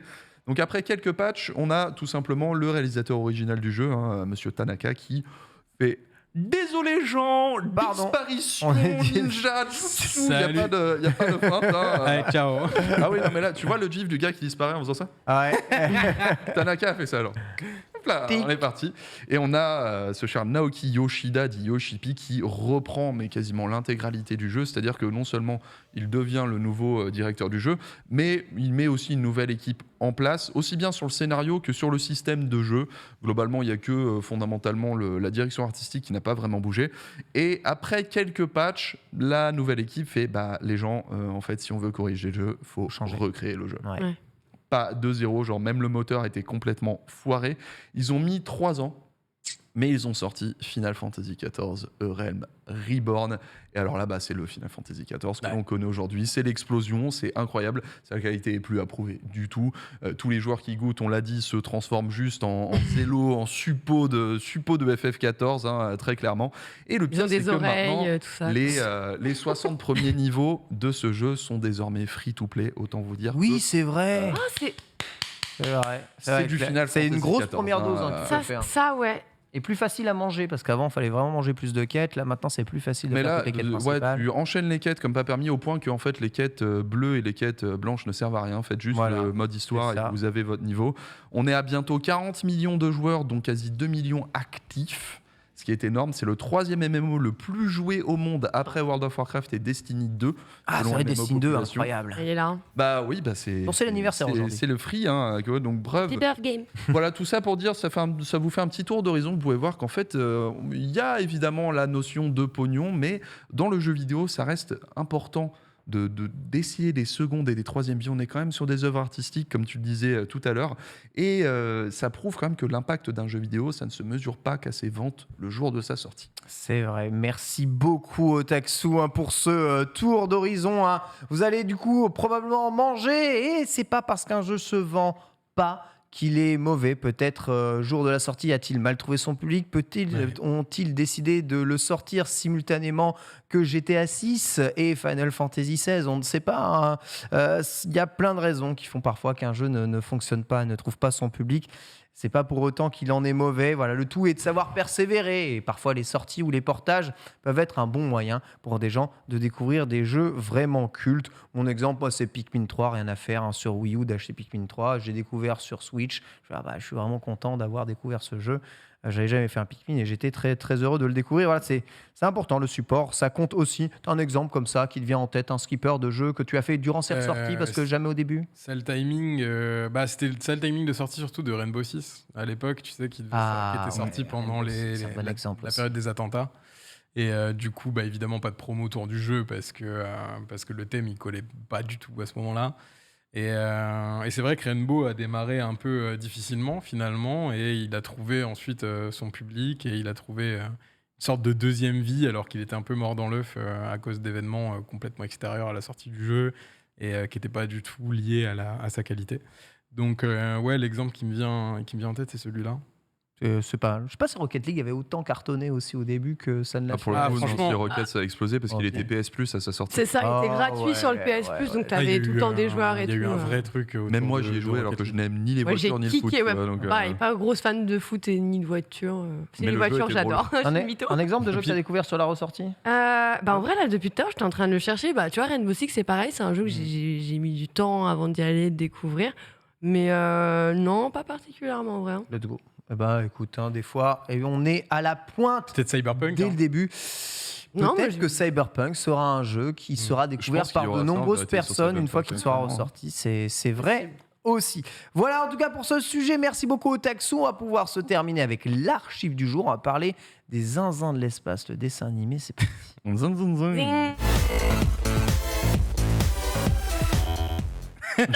Tu peux nous le faire, Paul, là, les zinzins de l'espace? Ça fait quoi? Ouais, c'est pas mon meilleur. C'est bien, j'aime bien, continue là, mets-nous dans l'ambiance. C'est très bien. Un dessin animé qui a probablement marqué les esprits. Je sais pas d'où il nous venait. Cartoon Network, ça vient d'où les zinzins de l'espace? Alors, si C'était je. France 3, il me semble, 25 ans. non? Hein? Attends quoi? Les zinzins, J'avais compris. les zinzins de l'espace, c'est quel label? C'est ça la vraie question. Le studio, mais c'est ce que j'allais dire. Alors je sais plus si c'est Cannes. Faut pas que je me trompe parce que Total Espace, c'est l'un des deux. Soit c'est les zinzins ou les Total Espace. Il y en a un des deux qui est canadien et l'autre qui est français. Ah, Total Espace, c'est français. Français. Ok.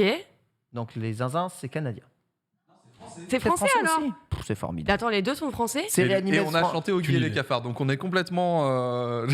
Sérieux? Ouais, on a chanté Oggy et les cafards, on a fait zing zing zing. Oh le troller. Mais en fait, parce que tard on fait zing zing zing zing zing parce qu'ils disent zinzin. Mais pourquoi t'as fait Oggy et les cafards? Mais j'en sais rien, moi. On aime bien. Mais c'est une catastrophe. Parce que, on recommence parce que nous sommes les zinzins de l'espace, tout simplement. On recommence tout, nouveau générique, c'est parti. On fait l'archive. On fête Moi, j'aimais les bien. 25 ans des zinzins de l'espace, c'est parti. Quand archive. j'ai zing. Voilà. Bah allez vite. Oh, il y en a tout cassé, genre ça y est. Aujourd'hui, c'est les 25 ans, évidemment, des zinzins de l'espace série animée française. Incroyable thème générique, du générique par Iggy Pop à la base. Le saviez-vous? C'est juste fou. On suit des extraterrestres bloqués sur Terre qui essayent de repartir dans l'espace. Et le générique, il fait? Non, je voulais faire zing zing. Non, on est sur la deuxième version, elle est bonne. Cette deuxième version sera... On est se plantera deux fois. Parmi les zinzins, on retrouve Ethno, We are Monster Man. Gorgeous, Candy, Bud et Stéréo. Voilà, Locke, c'est une série qui, toi, t'a beaucoup marqué. Parce que déjà, tu te souvenais de son générique, bien entendu. Ah, bah, de toute façon, alors, déjà, de base, je l'ai chanté à la base là-bas. Rappelez-vous. C'est vrai. Mais oui. Et on est filmé. Il y a des preuves. On a des preuves vidéo. On a des preuves vidéo. Et effectivement, bah, on a tous grandi avec. On a tous été ados et on rentrait d'after. Il y avait les zinzins à la télé. Et peut-être que vous avez découvert une triste vérité ce jour-là. Vous avez compris la véritable histoire des zinzins et notamment l'histoire de ces personnages qui parfois est terriblement sombre. Ouais, en vrai, ils vivent tous dans un grenier d'une maison, non? C'est un truc. Non, ils ont toute la maison. Ouais, en fait, ce sont des extraterrestres qui, malheureusement. C'est un putain de squat. C'est un total squat. Parce que tu vois tout le monde qui rentre chez eux. À Donc chaque ils sont fois tous sous crack en fait.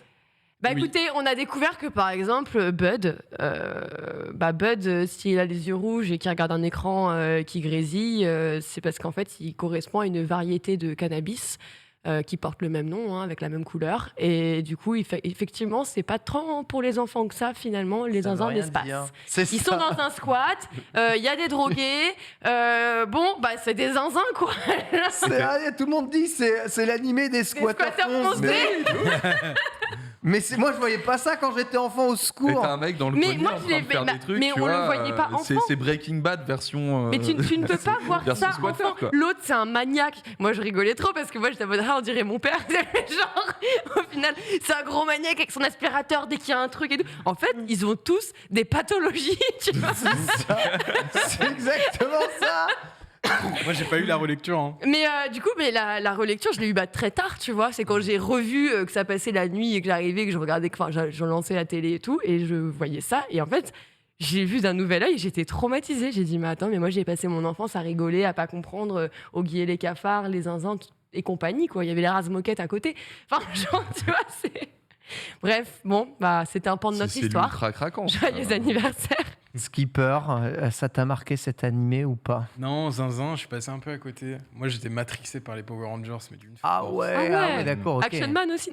Non, même pas. Non, moi vraiment, je ne voyais que par ça, c'était effrayant. Ah ouais. Donc ouais, non, mais j'avais des posters partout dans la chambre. Et tout. Wow. C'est lequel ton préféré? À la base rouge. puis bleu. Ah ouais, Ah voilà, bizarrement. Ouais. On est passé vers la version tigre. Et les jaunes et roses étaient très durs à trouver en figurine. C'est vrai. J'ai développé un attachement particulier, mais ouais, j'étais matrixé par ça. C'est fou, 4 sur 5, hein, note, on va dire, voilà, médiane pour les zinzins de l'espace. Beaucoup de 5, 22% de 5. Hein. Il y a très peu de personnes qui notent mal les zinzins de l'espace. Ou Taxou, un souvenir impérissable. Oui, mais c'est la fierté, les zinzins de l'espace, quand même. Tu vois, c'est magnifique. On a un générique par Iggy Pop, les gens, quoi. S'il vous plaît, qu'est-ce qu'il vous faut dans ce monde, quoi. C'était au sommet de son art. Impossible, au sommet de son art qui plus est, c'est vrai, tu vois. Sommet de la fonce D, donc il correspond parfaitement bien avec les zinzins de l'espace. Tu vois, je sais pas, moi je trouvais ça hilarant. Après, je te dis pas que c'était pas le truc où j'allais me dire, je me connectais, où j'allumais la télé pour le voir, tu vois. Mais c'était. Ça te tombait dessus. Soit tu tombais dessus, soit c'était entre 2 épisodes, tu vois, genre quand je regardais, je sais pas, Yu-Gi-Oh, Medabot ou des trucs comme ça. T'allais switcher, regarder. Vous appuyez sur France 3 et hop, les zinzins. Ouais, voilà, tu vois, c'était des barres de rire à chaque fois. Et Bud, c'est un frère. Bud, c'est la moitié des potes que j'avais au collège et lycée, quoi, tu vois. Genre, du coup, Vous avez détruit mon enfance, hein, sachez-le. Ils ont détruit nos enfances. Détruit mon enfance. Voici, ceci est la fin de ce starter. Merci à toutes et à tous de nous avoir suivis. Merci Lox, Skipper, Taxou. Merci à vous. Bien entendu, demain à midi pour un nouvel épisode de Starter. Tout de suite, vous retrouvez Full Screen, où ça va jouer à The Last of Us Part 1. Un excellent jeu. Il en est. Très cher, mais excellent. Et voilà, bisous à tous, c'est tout. Bonne suite de programme sur le stream. Ciao. Ciao.